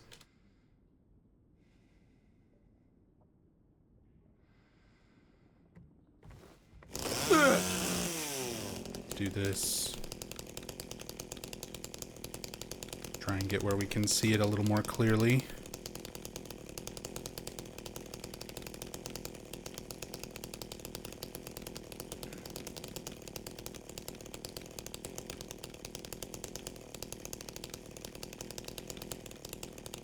Because, like, his model does, over the course of the game, get, like, dirtier and dirtier. Stubble grows out. The, like, bags under his eyes get more noticeable. A lot of little changes.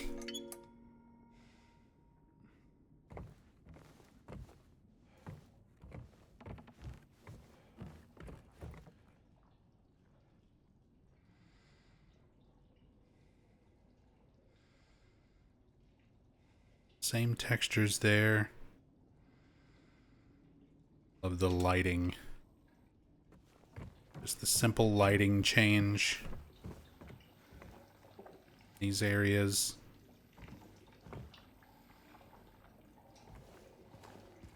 See the gap that we broke through the wall is like closed up now.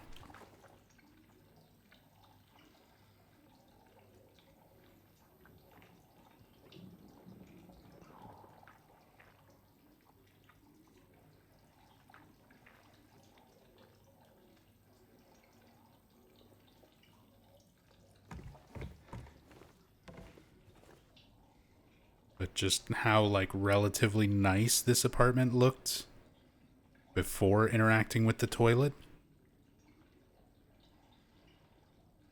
And then immediately like this afterwards.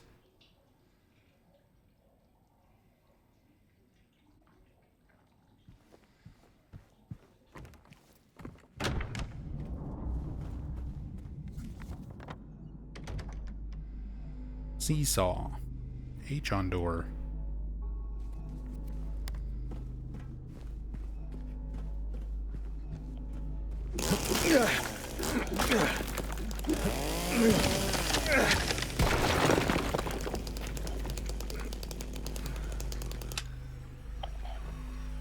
James the demolition expert.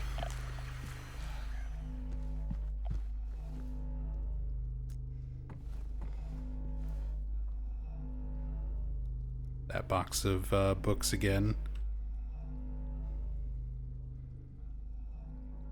There's the face, just peeking at you.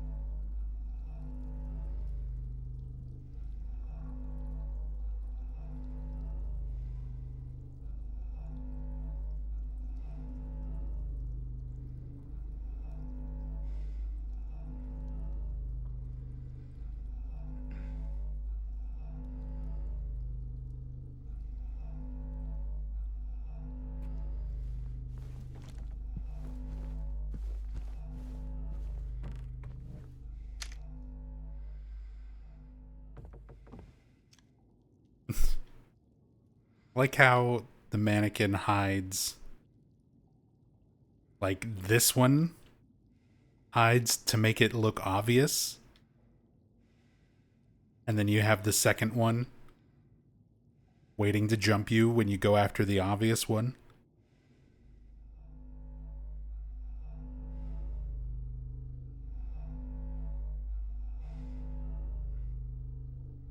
The shadow of the swan's head.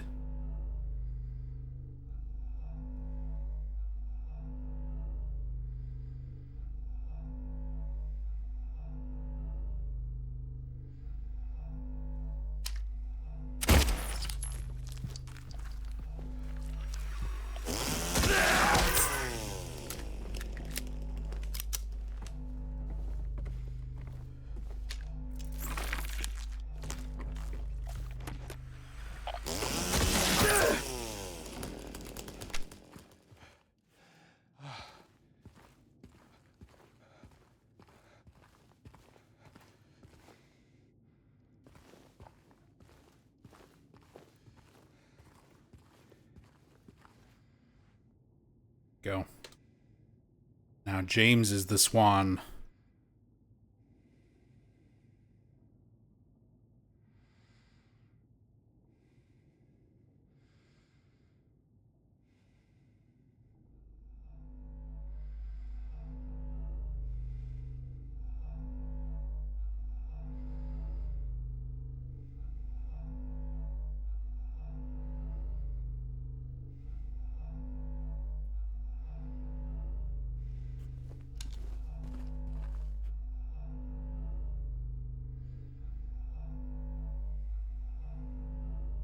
Swan Hill 2.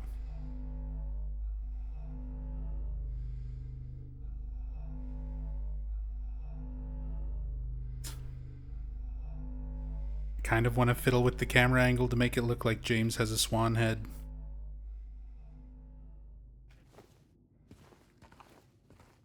I'm losing patience.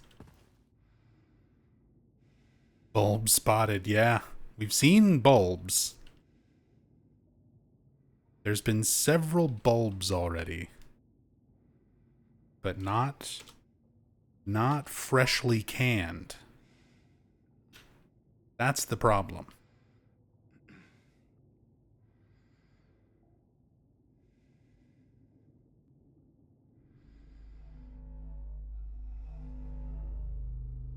And we're doing fancy finger for the swan head. Here we get a little closer shot of his right hand. The nails on his left hand are still clean. But the detail of the, like, dirt under the fingernails on the right hand, now that that sleeve is also gross.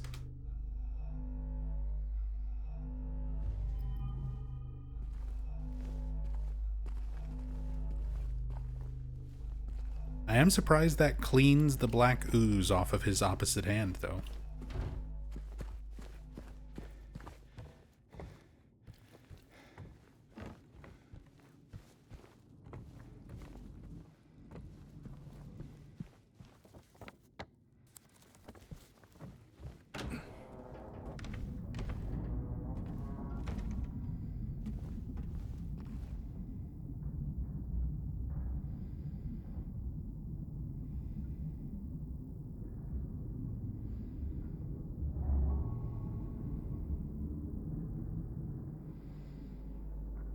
He really wants that drink.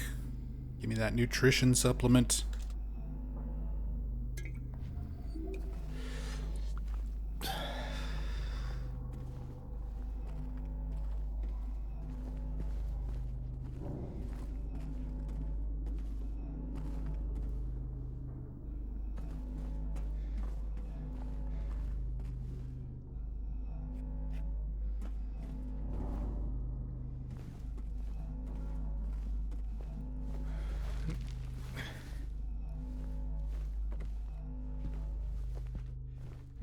That all loops back around.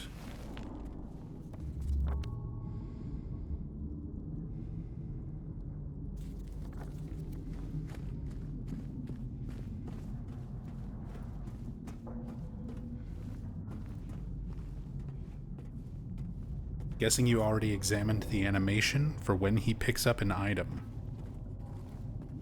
I mean, do you mean when he A poses? Like, or do you mean like immediately when he starts to reach for something?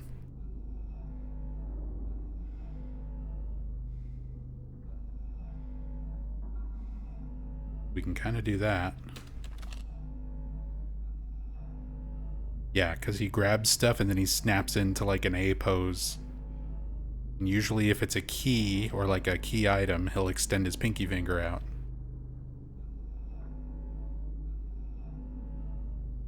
Unless there's something else you mean, wear whiskey.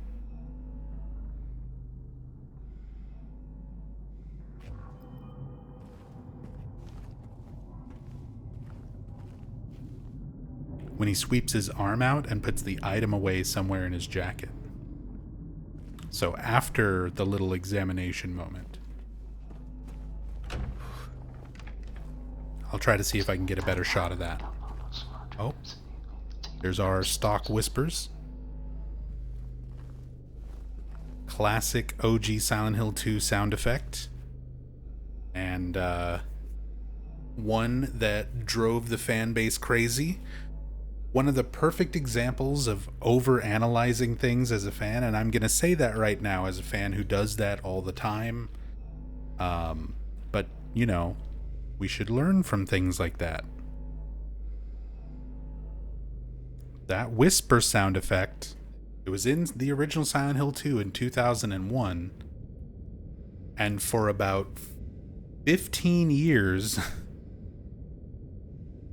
people would argue over it, about who it is, if it's James, if it's Guy Seehee, what he's saying. You had fans who were trying to listen to it and analyze it, and like, oh, he says something about do some laundry, see my dead wife, go home to escape, and people trying to like pick apart the meaning of it, and then you even had fans then asked Jeremy Blaustein, who was the localizer, translator, casting director. Like, he cast all the actors and worked with all the English-speaking actors for the mocap and everything of the original game. So eventually there was an interview with Jeremy Blaustein, and Blaustein didn't know the answer, so he was like, yeah, it might have been Guy Seehee in the recording booth just mumbling or whispering something to himself in between takes. One of the sound guys thought it sounded cool, so they snipped it and put it in there. And for a couple more years, fans thought that was the answer. And then eventually, a fan on a forum was like, no, it's a stock sound effect. Here's the CD that it comes from. And like, Sure enough, it was literally just a stock sound effect off of a stock sound CD that all sorts of media and stuff at the time would use. But like the fact that there were years, and I mean a long fucking time, of people analyzing that thing, that sound, just for it to be revealed to just be a stock sound. It was just a creepy sound effect from a stock CD that somebody, maybe Yamaoka, liked the sound of it and stuck it in the game just to be creepy. And you need to kind of keep that in mind as a fan. Sometimes you're overanalyzing. Sometimes it is just that simple. Some things are just there to be creepy and unsettling. They're not necessarily deep. They're not necessarily super meaningful. You just have to appreciate that something is creepy for the sake of being creepy, without a whole lot else to it. Like I said, stuff like that, as kind of funny of a situation as it was, it still really does put things in perspective. A lot of times, something's just creepy and weird.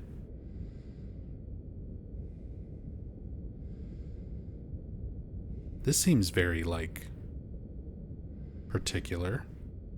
Like this thing, yeah. Like, is this an actual painting? Is it something meant to be creepy and just sort of invoke a particular feeling?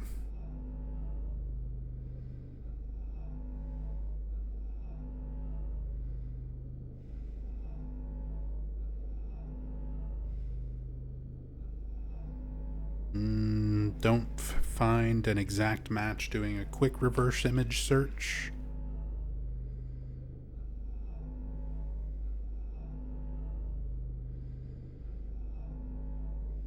You think it looks like one of the hallways at Lakeview Hotel?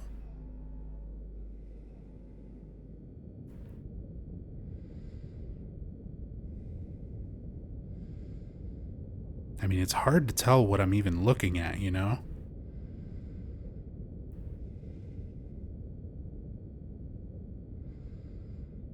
You can see the beams.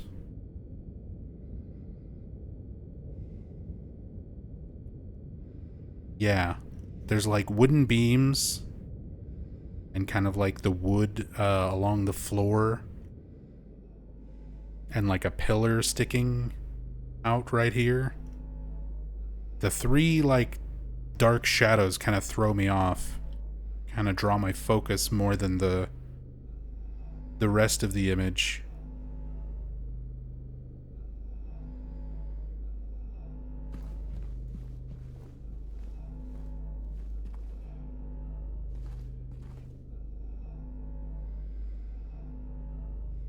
We got another Pamacroni Rotman TV model.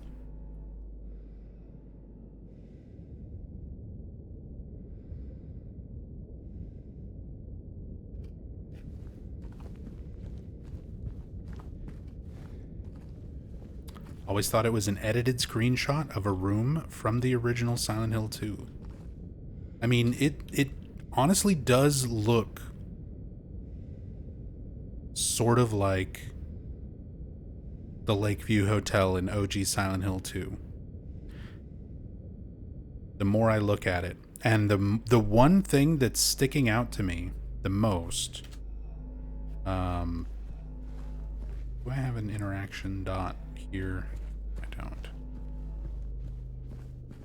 I'm gonna kind of use that as like a cursor. So the one thing that stands out to me is this beam, this little corner where the walls meet on the right hand side. And the only reason that sticks out to me is from years of speedrunning the original Silent Hill 2. So There's an out of bounds in the OG Silent Hill 2 in Lakeview where you run downstairs. It's where you very first enter. You turn right. You go into the room where the piano and Laura are. After you exit that room, there's a staircase going down towards the bar. And there's a little there's like a little hallway area down there. So if you turn your flashlight off and try to open your map to bring up the text that says like it's too dark to read the map, and then mash quick save, you can run back up the stairs without actually going to that area, and it clips you out of bounds.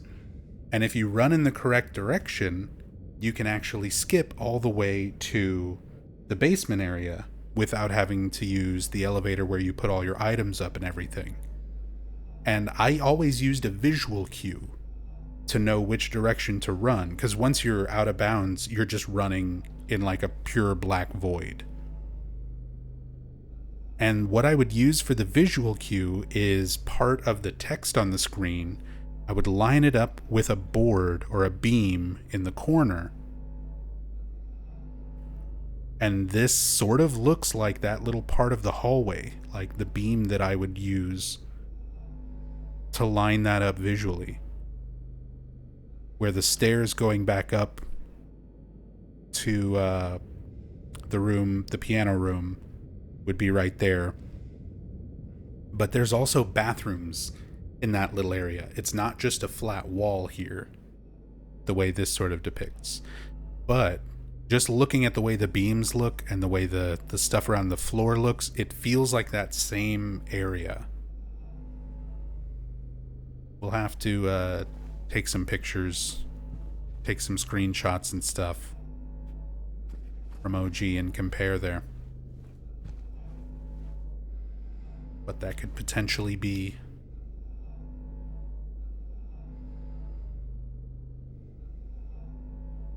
Wanted to check the other side of stuff like this that's kind of flipped down onto the ground.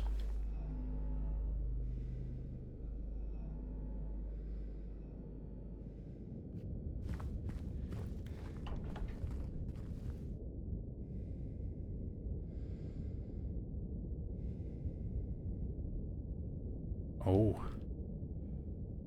Got another body-shaped stain on a bed.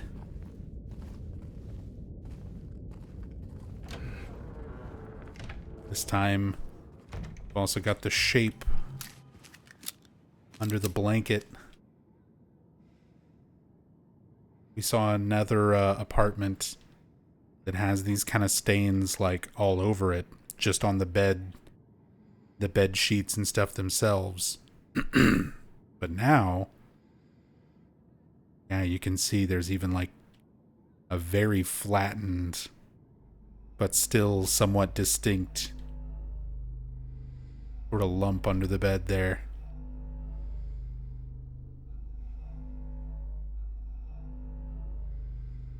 No actual body. There is stains on the bed. Does Mary's bed have a blanket? So it did. More importantly, Mary's body in the back seat of James's car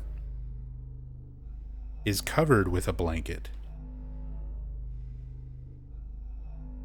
And it has blue forget-me-nots, very similar to this.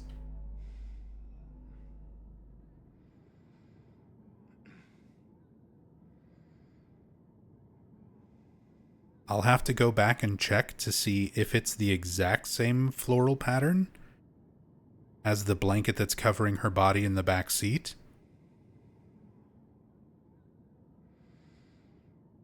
But at the very least, it's, yes, very similar motif. Maybe the same texture, same pattern. But yeah, I honestly don't remember.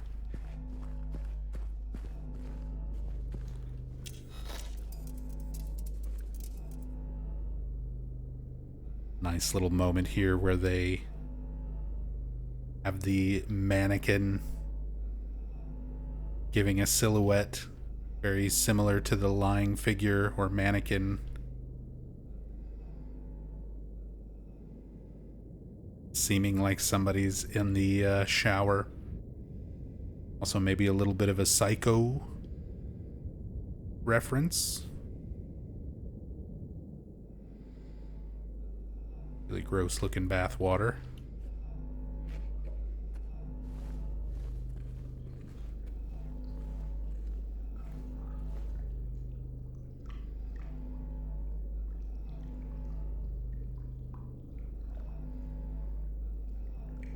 Nothing under the sheets there.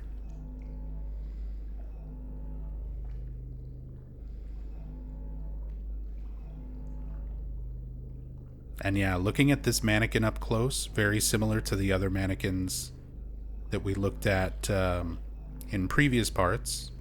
Like the ones when you first get the flashlight in the room where you find the mannequin wearing Mary's clothes.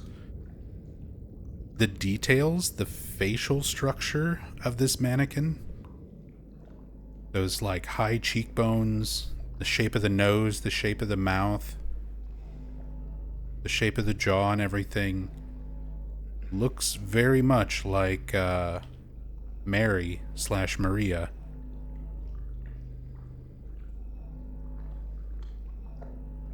It looks a lot like Salome Gunner's daughter, the actress who plays Mary and Maria.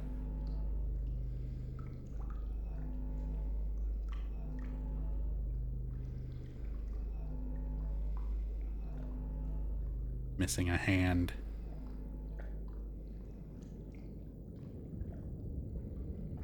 Wearing them heels. And sort of floating a bit to be at the right height for the silhouette.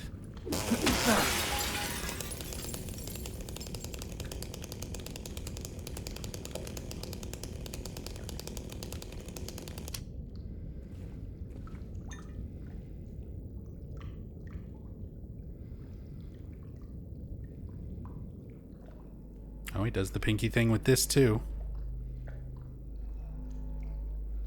Malformed figurine part.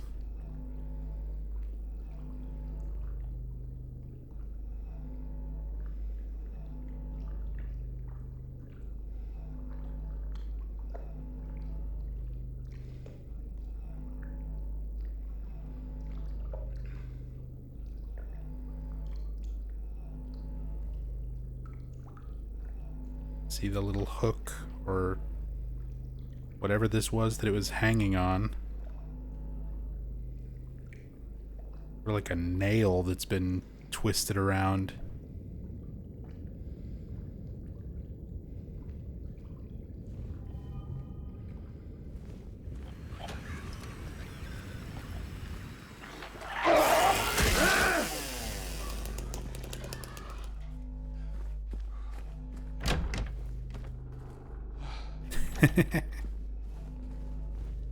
The legs getting pushed up by the door.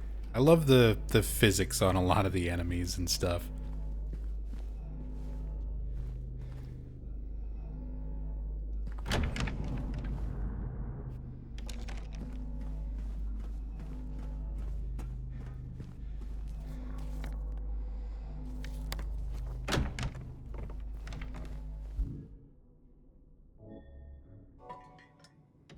Now we have our beautiful swan.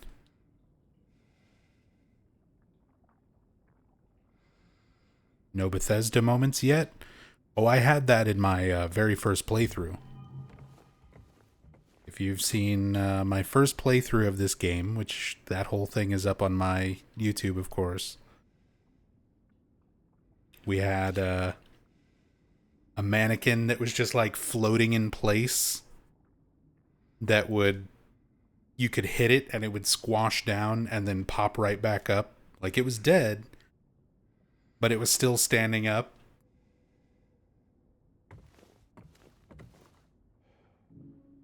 And still reacted to collision.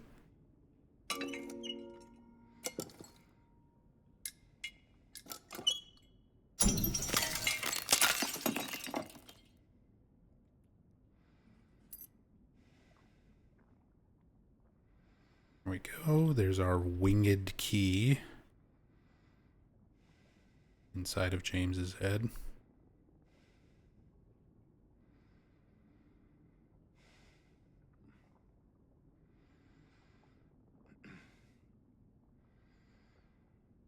And the broken bird puzzle. Swan fell apart.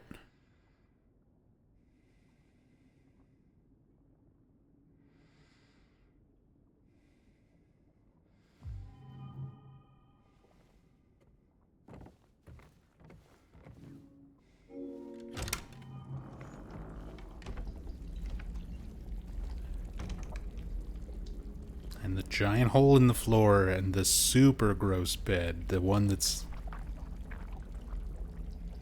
like completely rotted.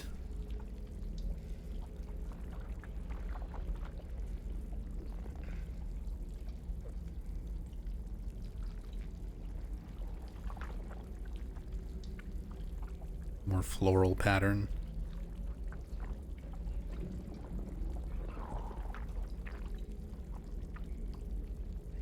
Potentially a body silhouette there.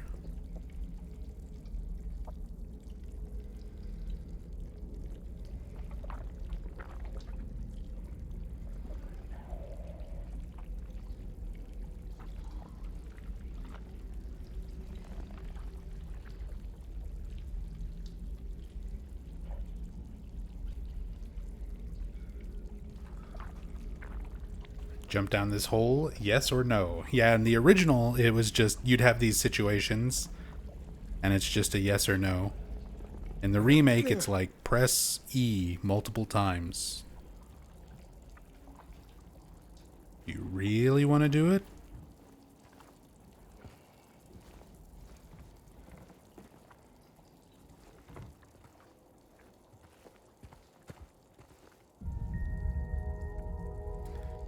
There's our glimpse of the past. For the original coin puzzle.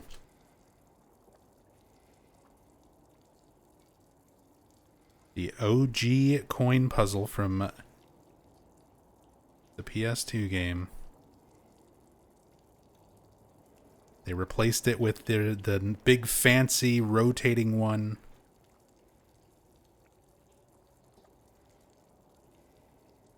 With all the new poems and everything like that.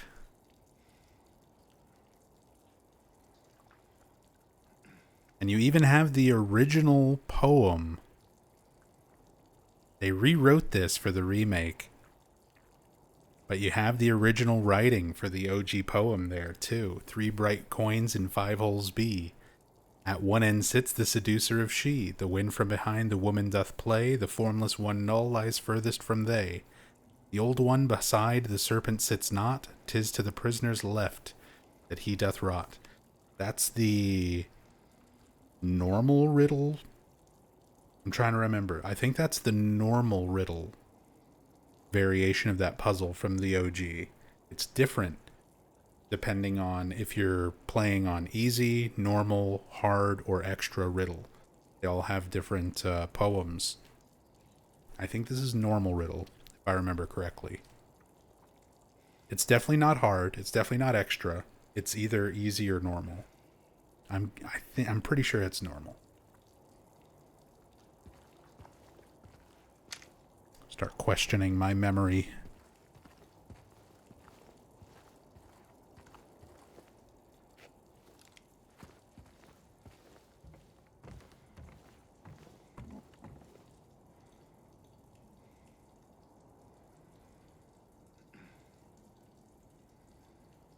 That makes sense. They want to make it the one that most people would have seen. I agree. That would probably be the version that the majority of fans of the original would recognize more than the others.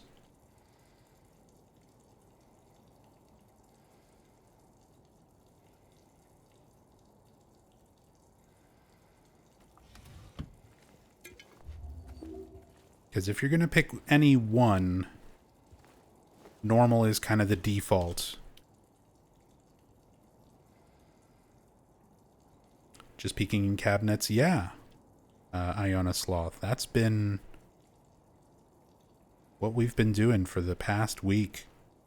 Very slowly, meticulously going through this game with a free cam. And we're looking for Easter eggs. We're looking at models and environments, just super up close and details. We're teleporting James into little spaces where he's not supposed to go.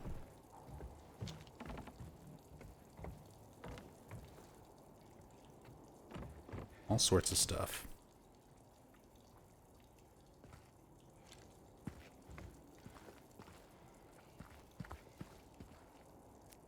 Also, I just really like the lighting in this area. Get these nice, like, pillars coming in from outside.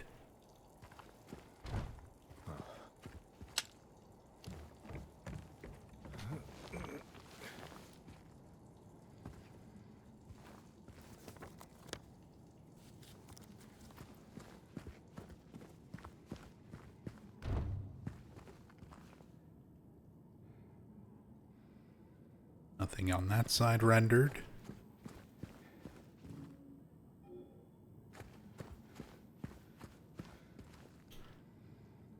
Don't have the key for this yet. Still have the lighting effect up here with no silhouette.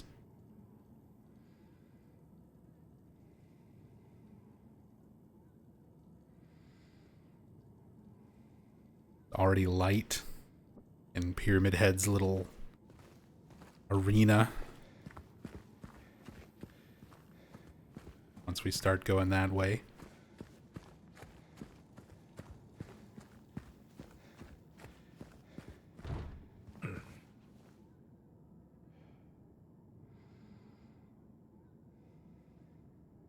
Just outside of the room we were in.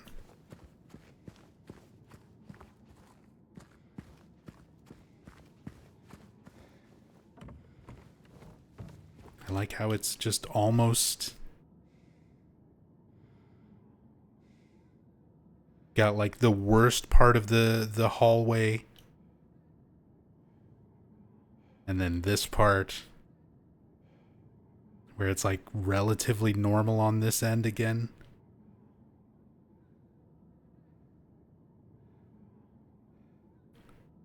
Like we're back in Woodside for a moment.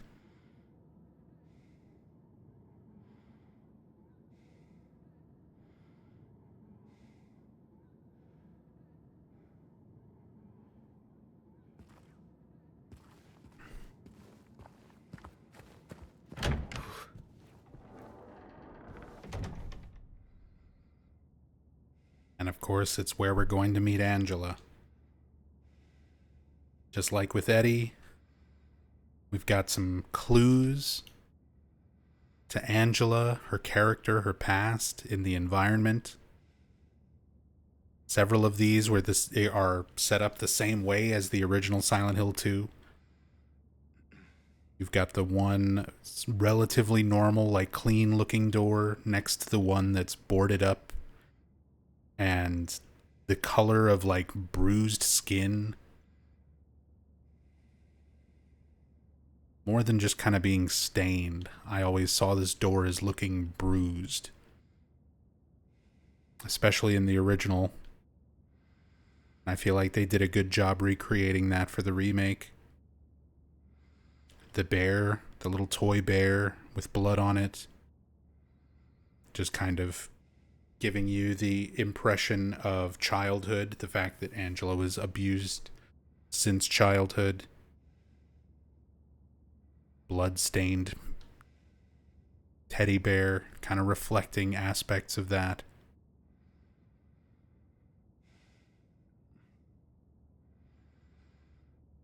And a religious painting.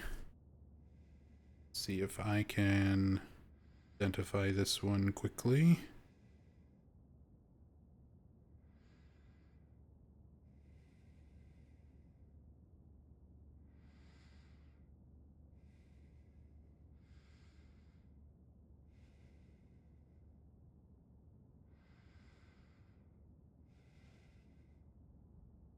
I like how the first result is somebody else posting about it in the Silent Hill Reddit.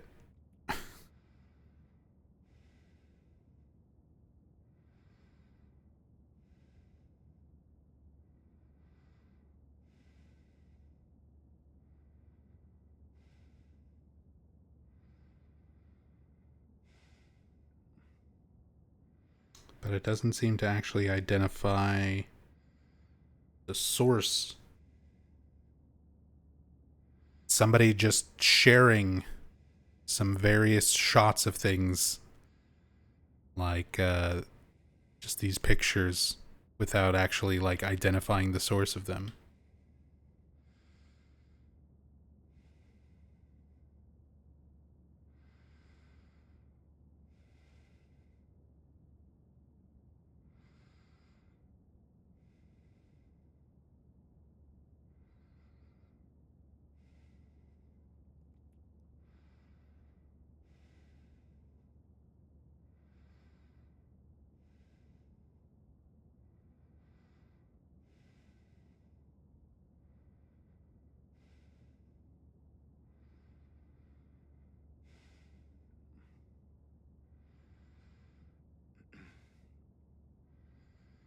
Yeah, definitely a depiction of somebody getting a crown of thorns. Whether that's Jesus or a saint or something else entirely.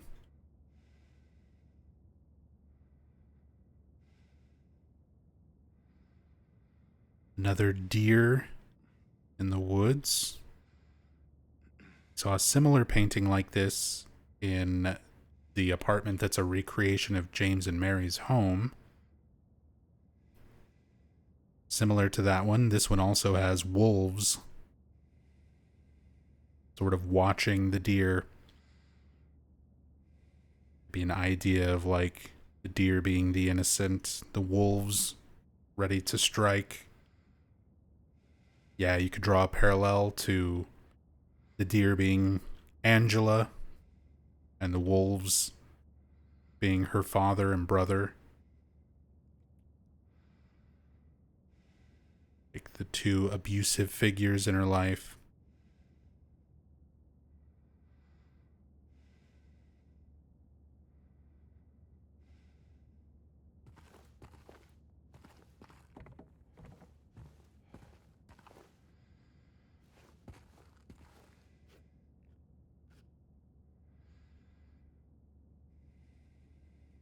Got breakfast meat. Mm-mm. That's what I'm making for dinner tonight.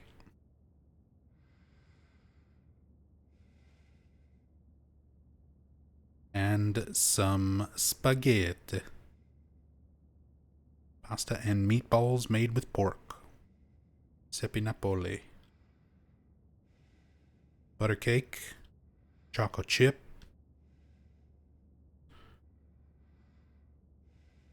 Booze. Coffee. All the essentials.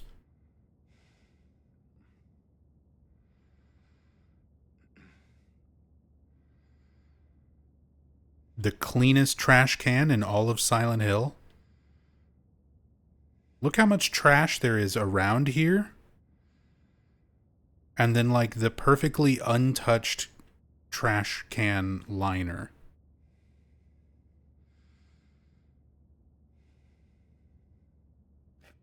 Rent's probably crazy here.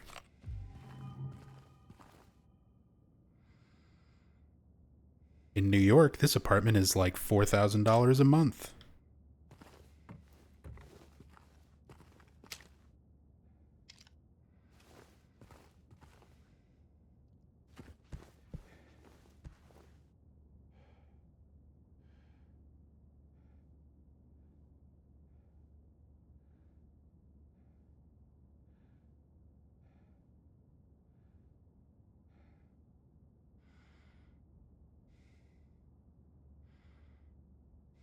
Handprints, like, smudged on the TV.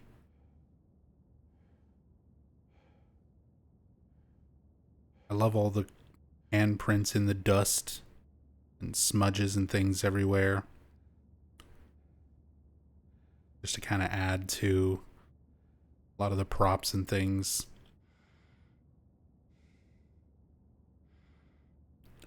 Big gashes and stuff on the TV.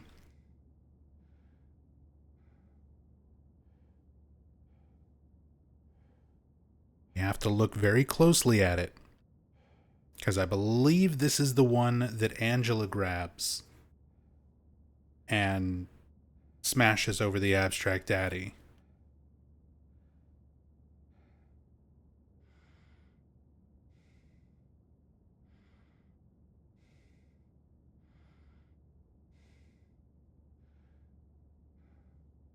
All right, let's clip into, well, first let's clip in here.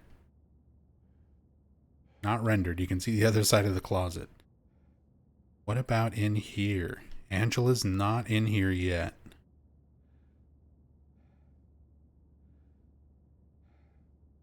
Want to try teleporting in here and hopefully it won't trigger cutscenes? Hey. Let's look at stuff. More pictures. Oh, that's kind of a creepy one. It's like a house out in the middle of a field, but you can see there's like a little kid in the door. And a woman standing off in the field.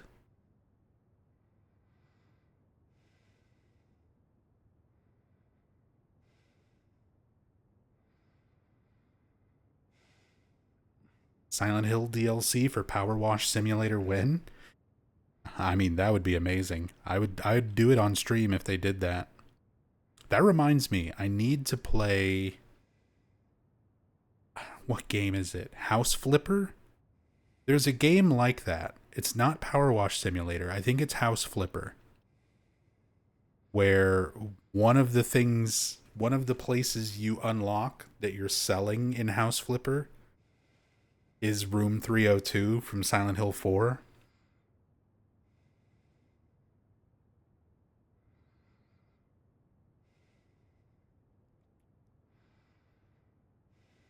I've been meaning to do a stream or a video or something on that. And just haven't gotten around to it. Potentially a picture of Angela or her brother, maybe.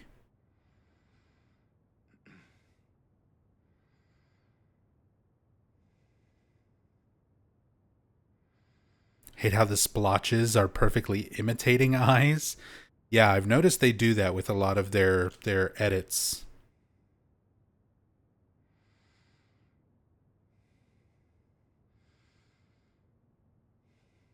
You played that? It gives you the option to play it with haunts or not. You even get haunts. You get hauntings. That's great. I'll have to get to that eventually. It's a map of the United States. This was a thing in Angela's room in the original Silent Hill 2. For some reason, she just had a big map of the US hanging on this wall. Glad we kept that detail.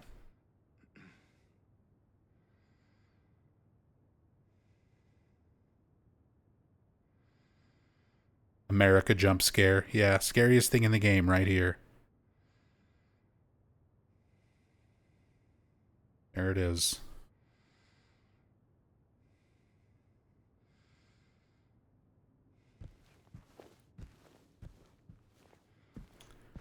We've got the family photo, the ripped family photo.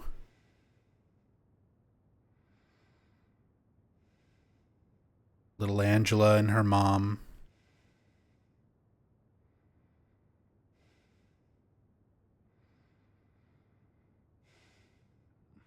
Ripped apart from the dad and the brother. Dad looks like he's got his eye poked out.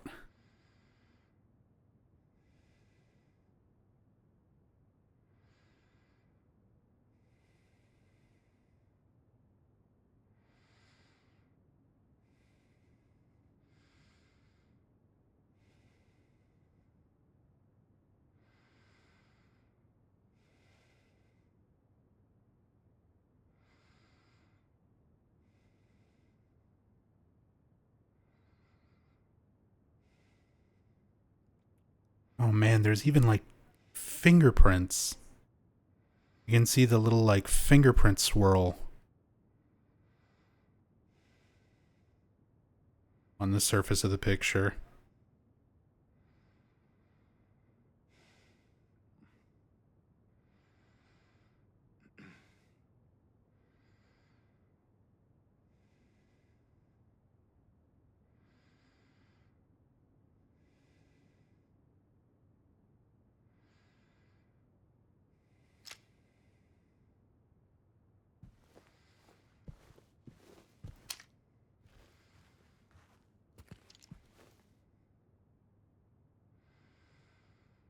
This little tiny closet.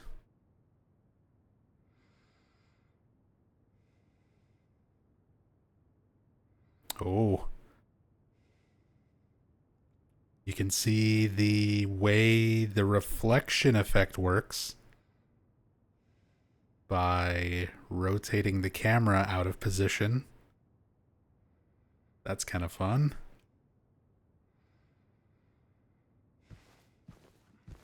Very different type of reflection technique. Oh, that's trippy. It's like the mirror in Silent Hill 3 in Brookhaven.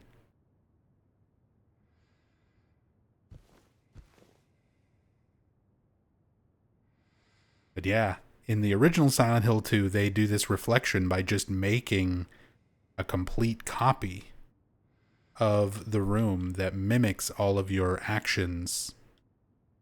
So there's a duplicate James and a duplicate room.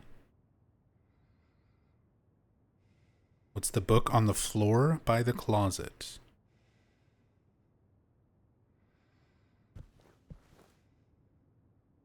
Ah, this little magazine.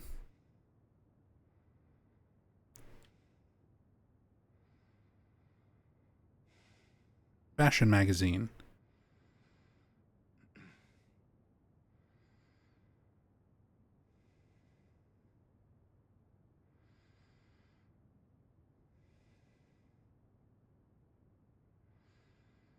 Ugh. Oh, that's also her dad, isn't it?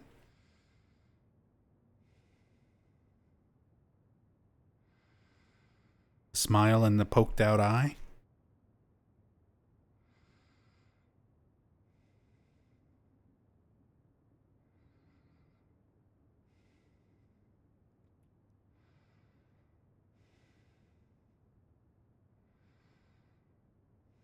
No, it's a bit different.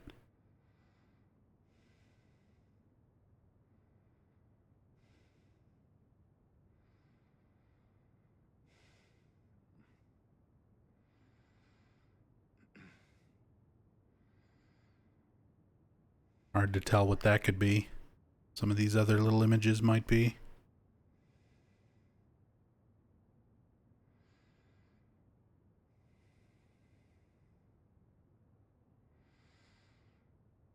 But yeah, it's like a fashion magazine. A lot more detail to it than I thought. Torn clothes? I mean, yeah, there are torn out pages.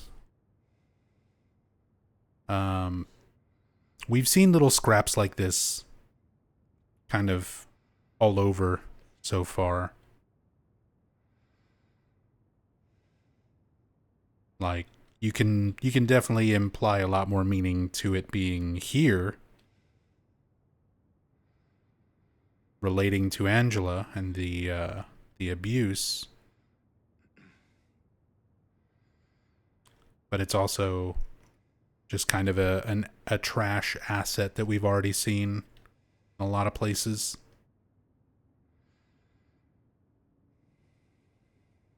Clothes hanger.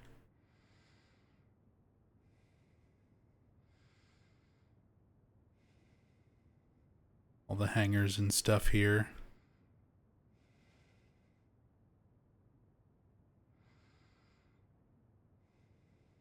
Key.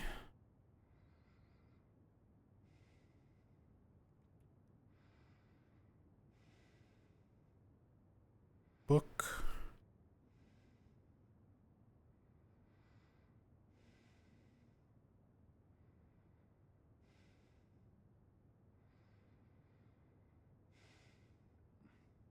Not too much significant that we can see anyway. Makes me wonder how many things are... Oh man. And pick up the key. We don't want to skip Angela. I'm curious what picking up the key would do. Okay. Through the mirror.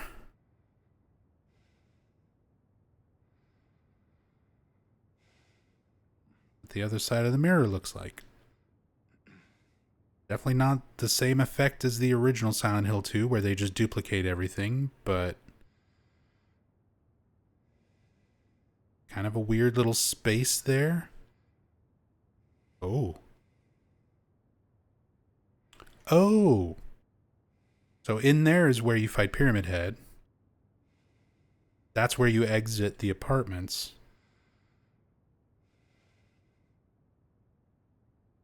And then there's Angela's room right on the other side.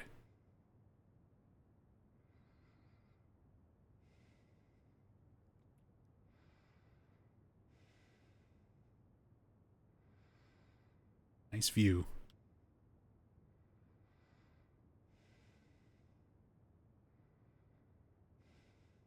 Okay.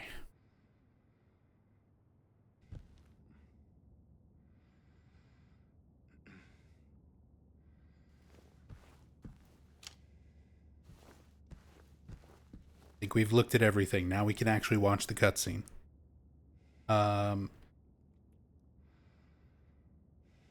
Sushkis. Hello, Mr. Zombie. Finally caught you live from EU. How would you feel if Bluebird did the ultimate subversion and made Eddie's campaign DLC instead? Like a playable Eddie campaign instead of Born from a Wish with Maria? Oh, I think that would be awesome.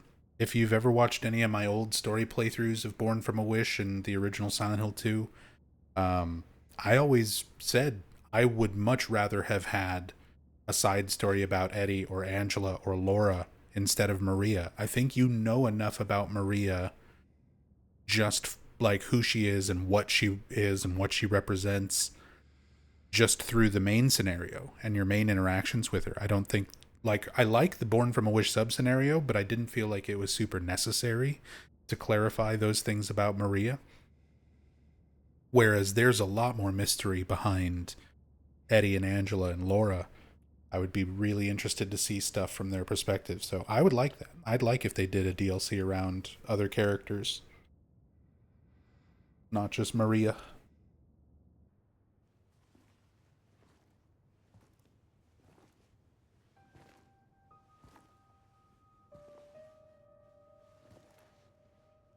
Uh, さっきのそ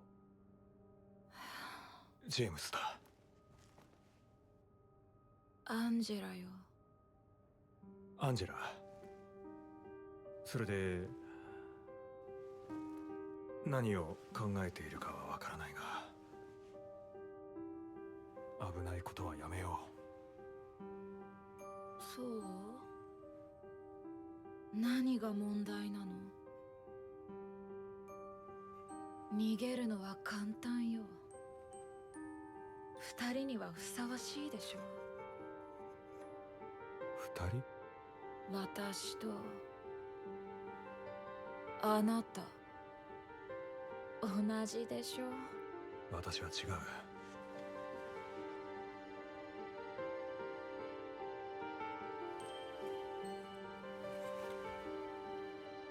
怖いの？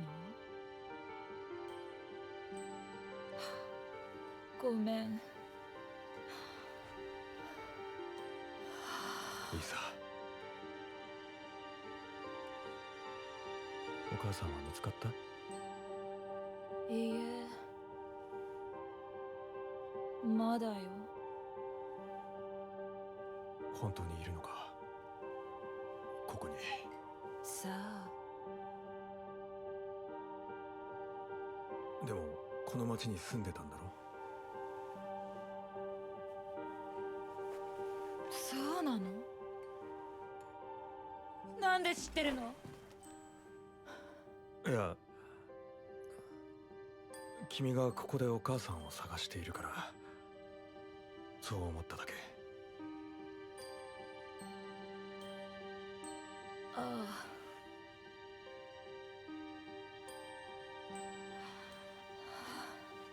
ごめん。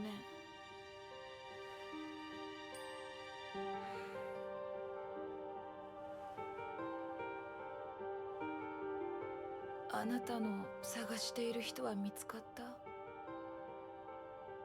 まだだ。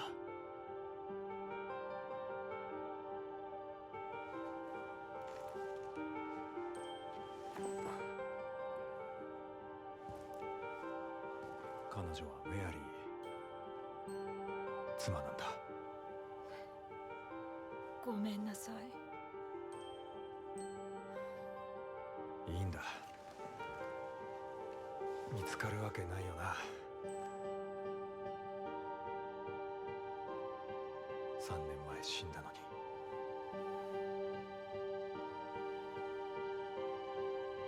に。もう死んでる？大丈夫、私は正気だ。ただそれでもママを探さないと。一緒に行かないか。この街は変だ。墓地で君が言った通りだった。いえ、大丈夫。私は邪魔になるし。あ、ちょっとそれは。これ預かってくれる？ああ、構わない。持っていると楽になりたくなっちゃうから。ダメ！私が悪いの。ごめんなさい。お願い。でも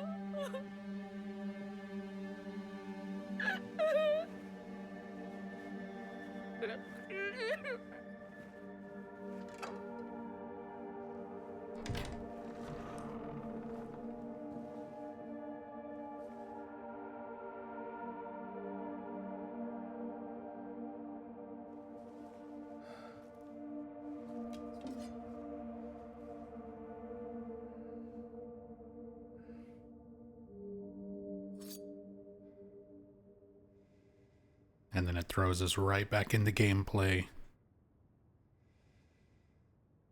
Get that really tragic scene with Angela.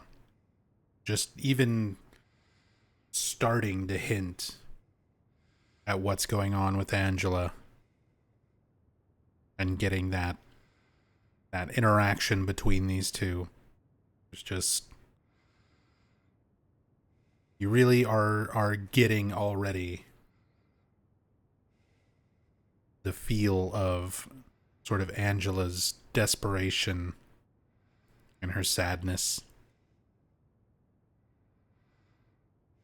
When she's first laying there, feeling like you're walking in on her about to just give up on everything. Yeah, James hits the fancy finger. Throws us back in here with Angela's knife. Blood still on it.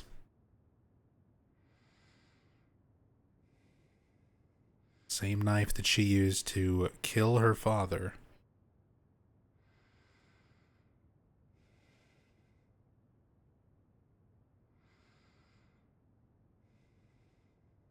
All the detail on it, all the little nicks and scrapes. Little scrapes along the blade where it's been run through like a sharpener. Some point.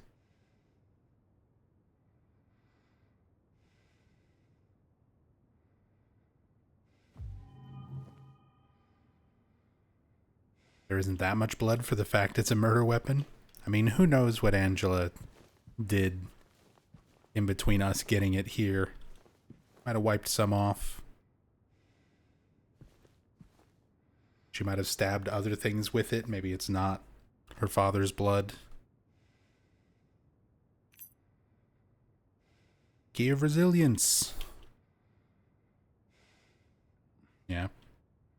As is custom, fancy finger when we pick up keys.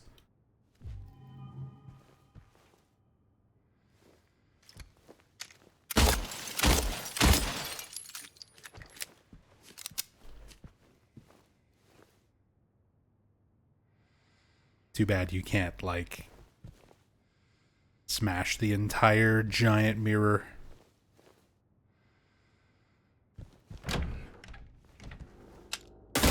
Break the TV.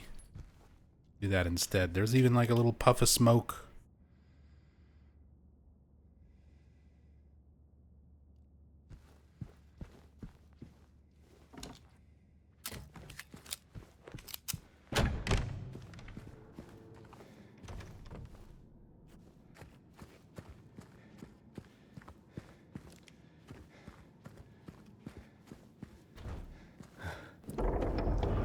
Have a good night, Ayana.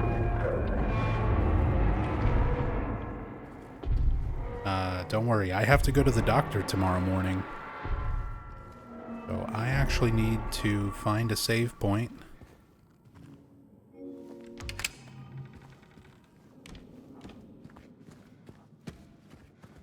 And call it myself, so you're not going to miss too much.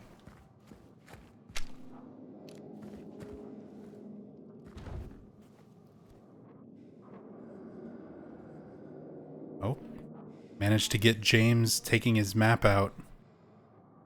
I mean, his marquee. His Sharpie marker. I combine those words into marquee.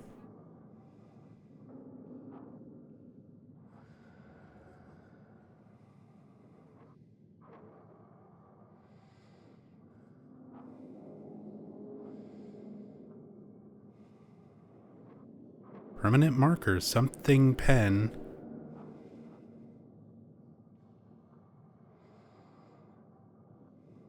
It actually says something on the marker.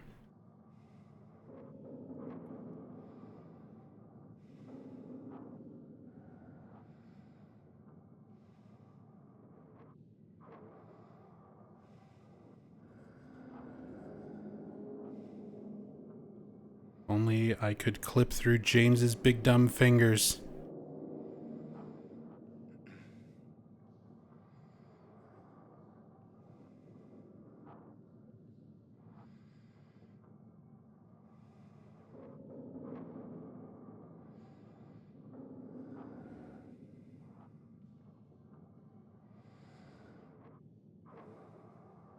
B.O. pen.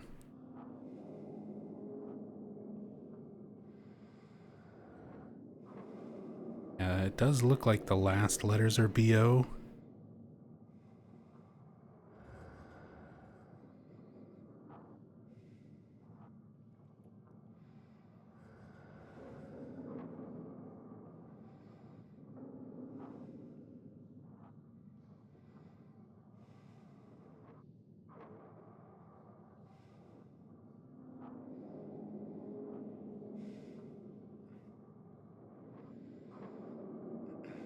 Does that say Poobo? Is that a Poobo pen? The Poobo pen permanent marker.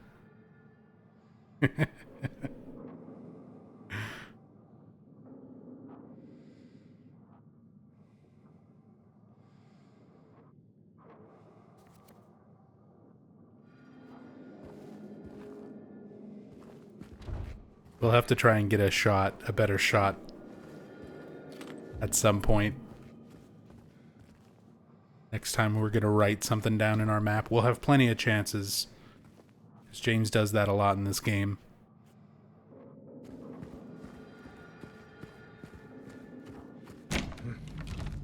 But I think it said Poobo pen.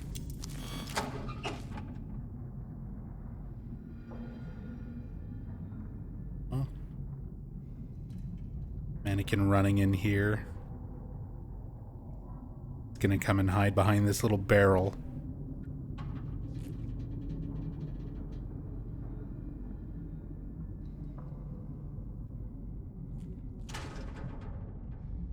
I love how the door just shuts. Yep, there it is.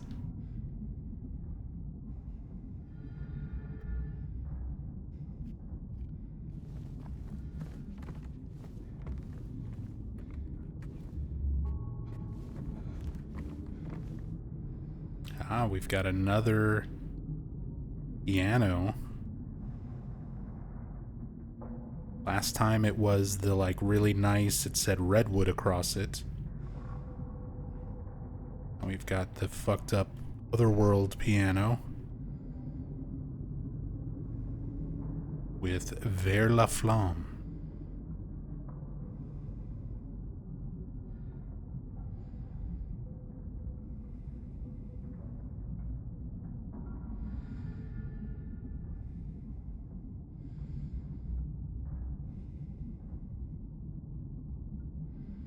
Accurate sheet music, too.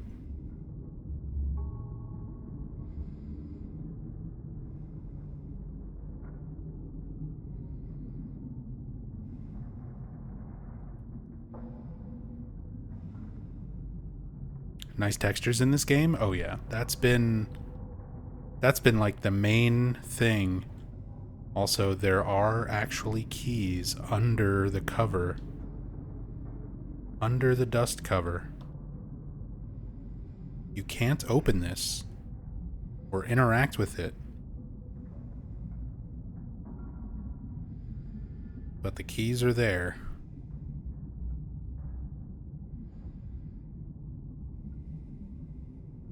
There's even some broken ones that are like hanging down loose.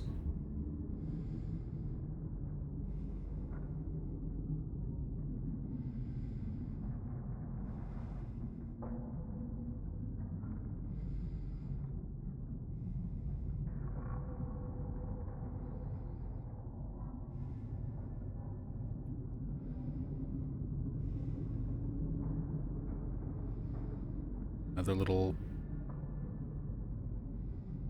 board across it. Secret piano puzzle Easter egg? I mean, there's a piano puzzle in Silent Hill 1.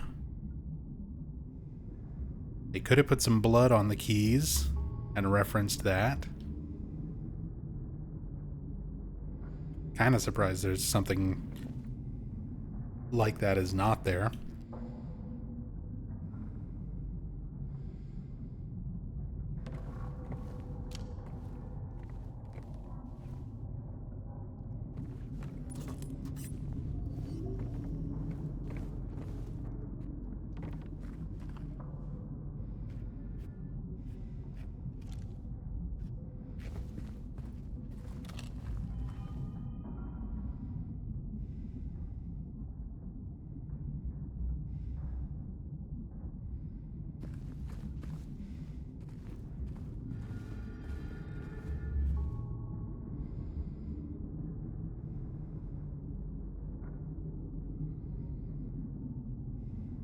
Want to look underneath everything.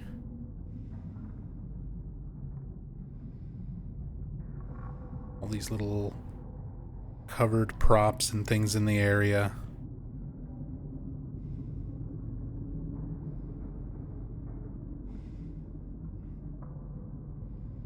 Mannequin is just patiently waiting back here.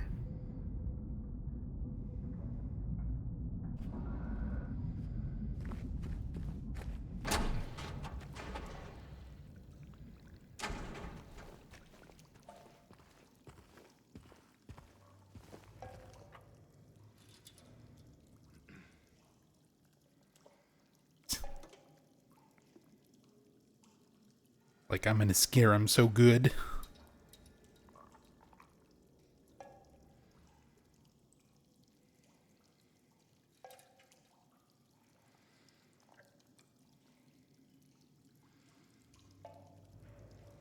One of our mysterious photos on the ground. Room 208. Forever together.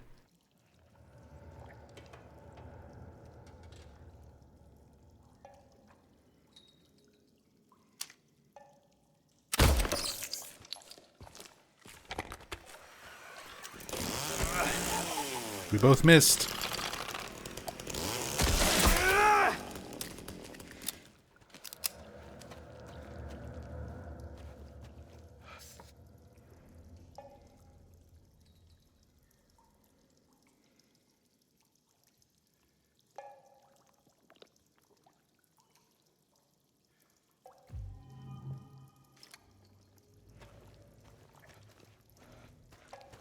yeah, we looked around this area the first time we came through, or we kind of clipped in and looked at it.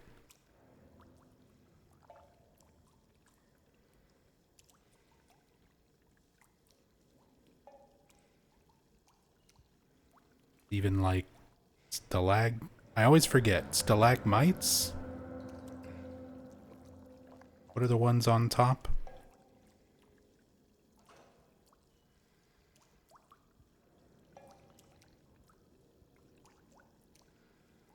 Stalagmites or stalactites? Rowing down from the ceiling.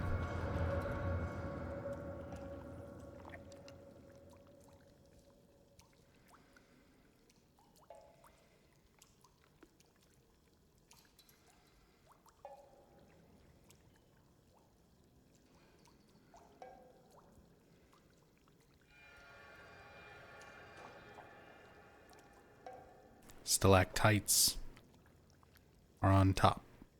Gotcha.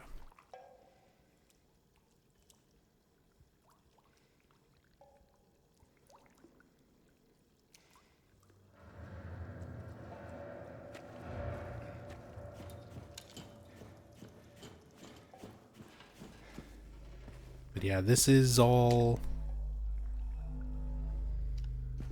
where you fight Pyramid Head at the end of the apartments, the original Silent Hill 2.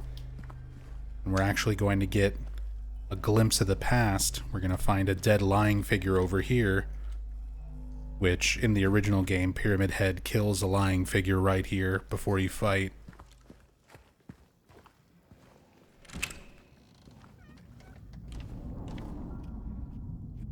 Like, your first time through, you don't get the flashback. Not until you come back again and the lying figure's actually there. Oh, our mannequins should have moved.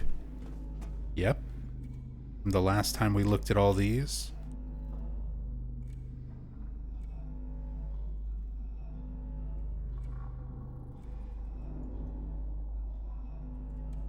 Repositioned our low poly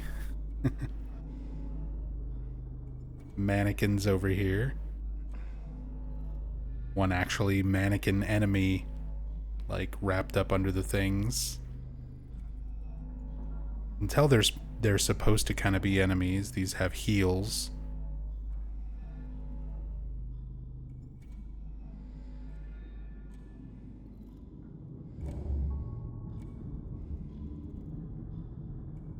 Kind of similar to the nurses.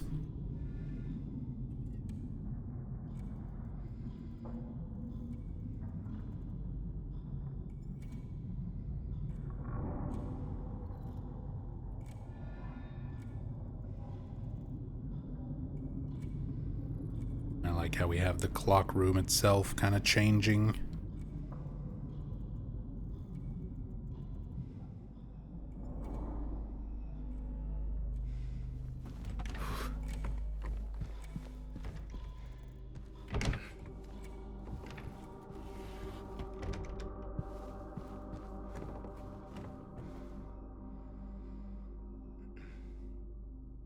Oh, and we have we have dead butterflies, dead moths laying on the bed. That was a detail in the original moth room in Silent Hill 2.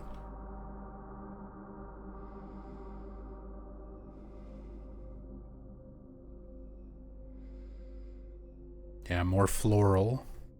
Very faint rose pattern on the blankets.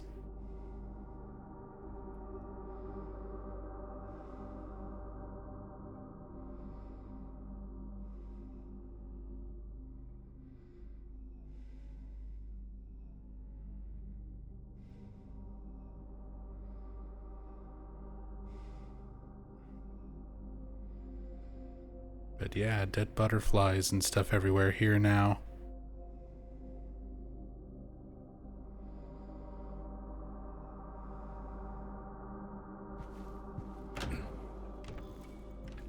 One of those recurring thematic elements. Mary writes in her final letter that she feels that she's wrapped in a cocoon. Like literally cocooned by pain and loneliness.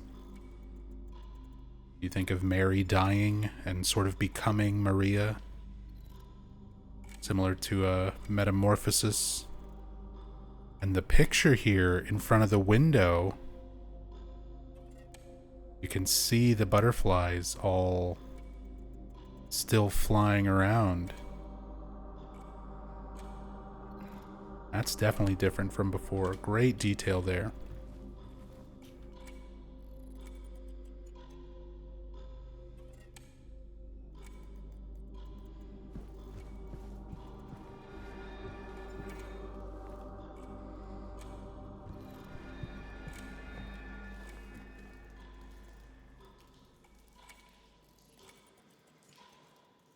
We have anything interesting out here again?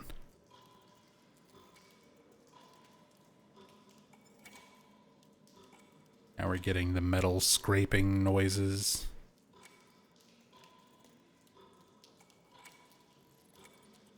Getting closer and closer to our Pyramid Head encounter.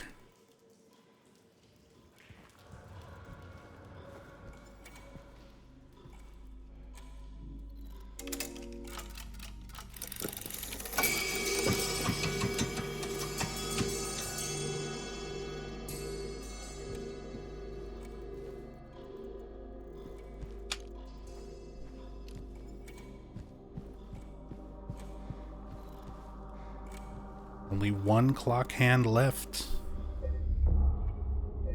And then we will have our showdown with Pyramid Head. And then we're done with the apartments. So we should be able to cover all of that tomorrow night. Hopefully, I'll be able to get to streaming and everything tomorrow. We'll see how it goes. I've got to be up early. Tomorrow I've got an appointment to see my doctor, where we're going to be doing a nerve test on the lower half of my body, because I've been having some medical issues for a while now, and I've been having like recurring pain and numbness on the left side of my body. So doing a nerve test to try to narrow down potentially what that could be, hopefully get some answers and figure out treatment. So wish me luck. Really hoping everything goes smoothly at the doctor tomorrow. But depending on how things go, I might be a bit out of it. I might take tomorrow off and not stream. I'll try to keep everybody up to date with what's going on in the Discord. Let me grab invite here.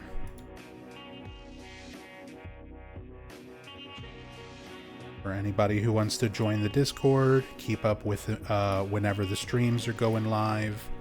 If I ever delay a stream or I've got medical stuff going on so I have to cancel, that'll be the way that I try and let people know. Anybody's welcome to join. You don't have to be a sub or anything like that. But yeah. Hopefully everything goes smoothly tomorrow. Wish me luck. But till then, we'll figure out what's going on with the stream. Hopefully I'll be back tomorrow night and we'll wrap up the apartments. If not, then I'll probably be back the day after if I can. So hopefully see you soon. Until then, be good to each other. Much love. Peace.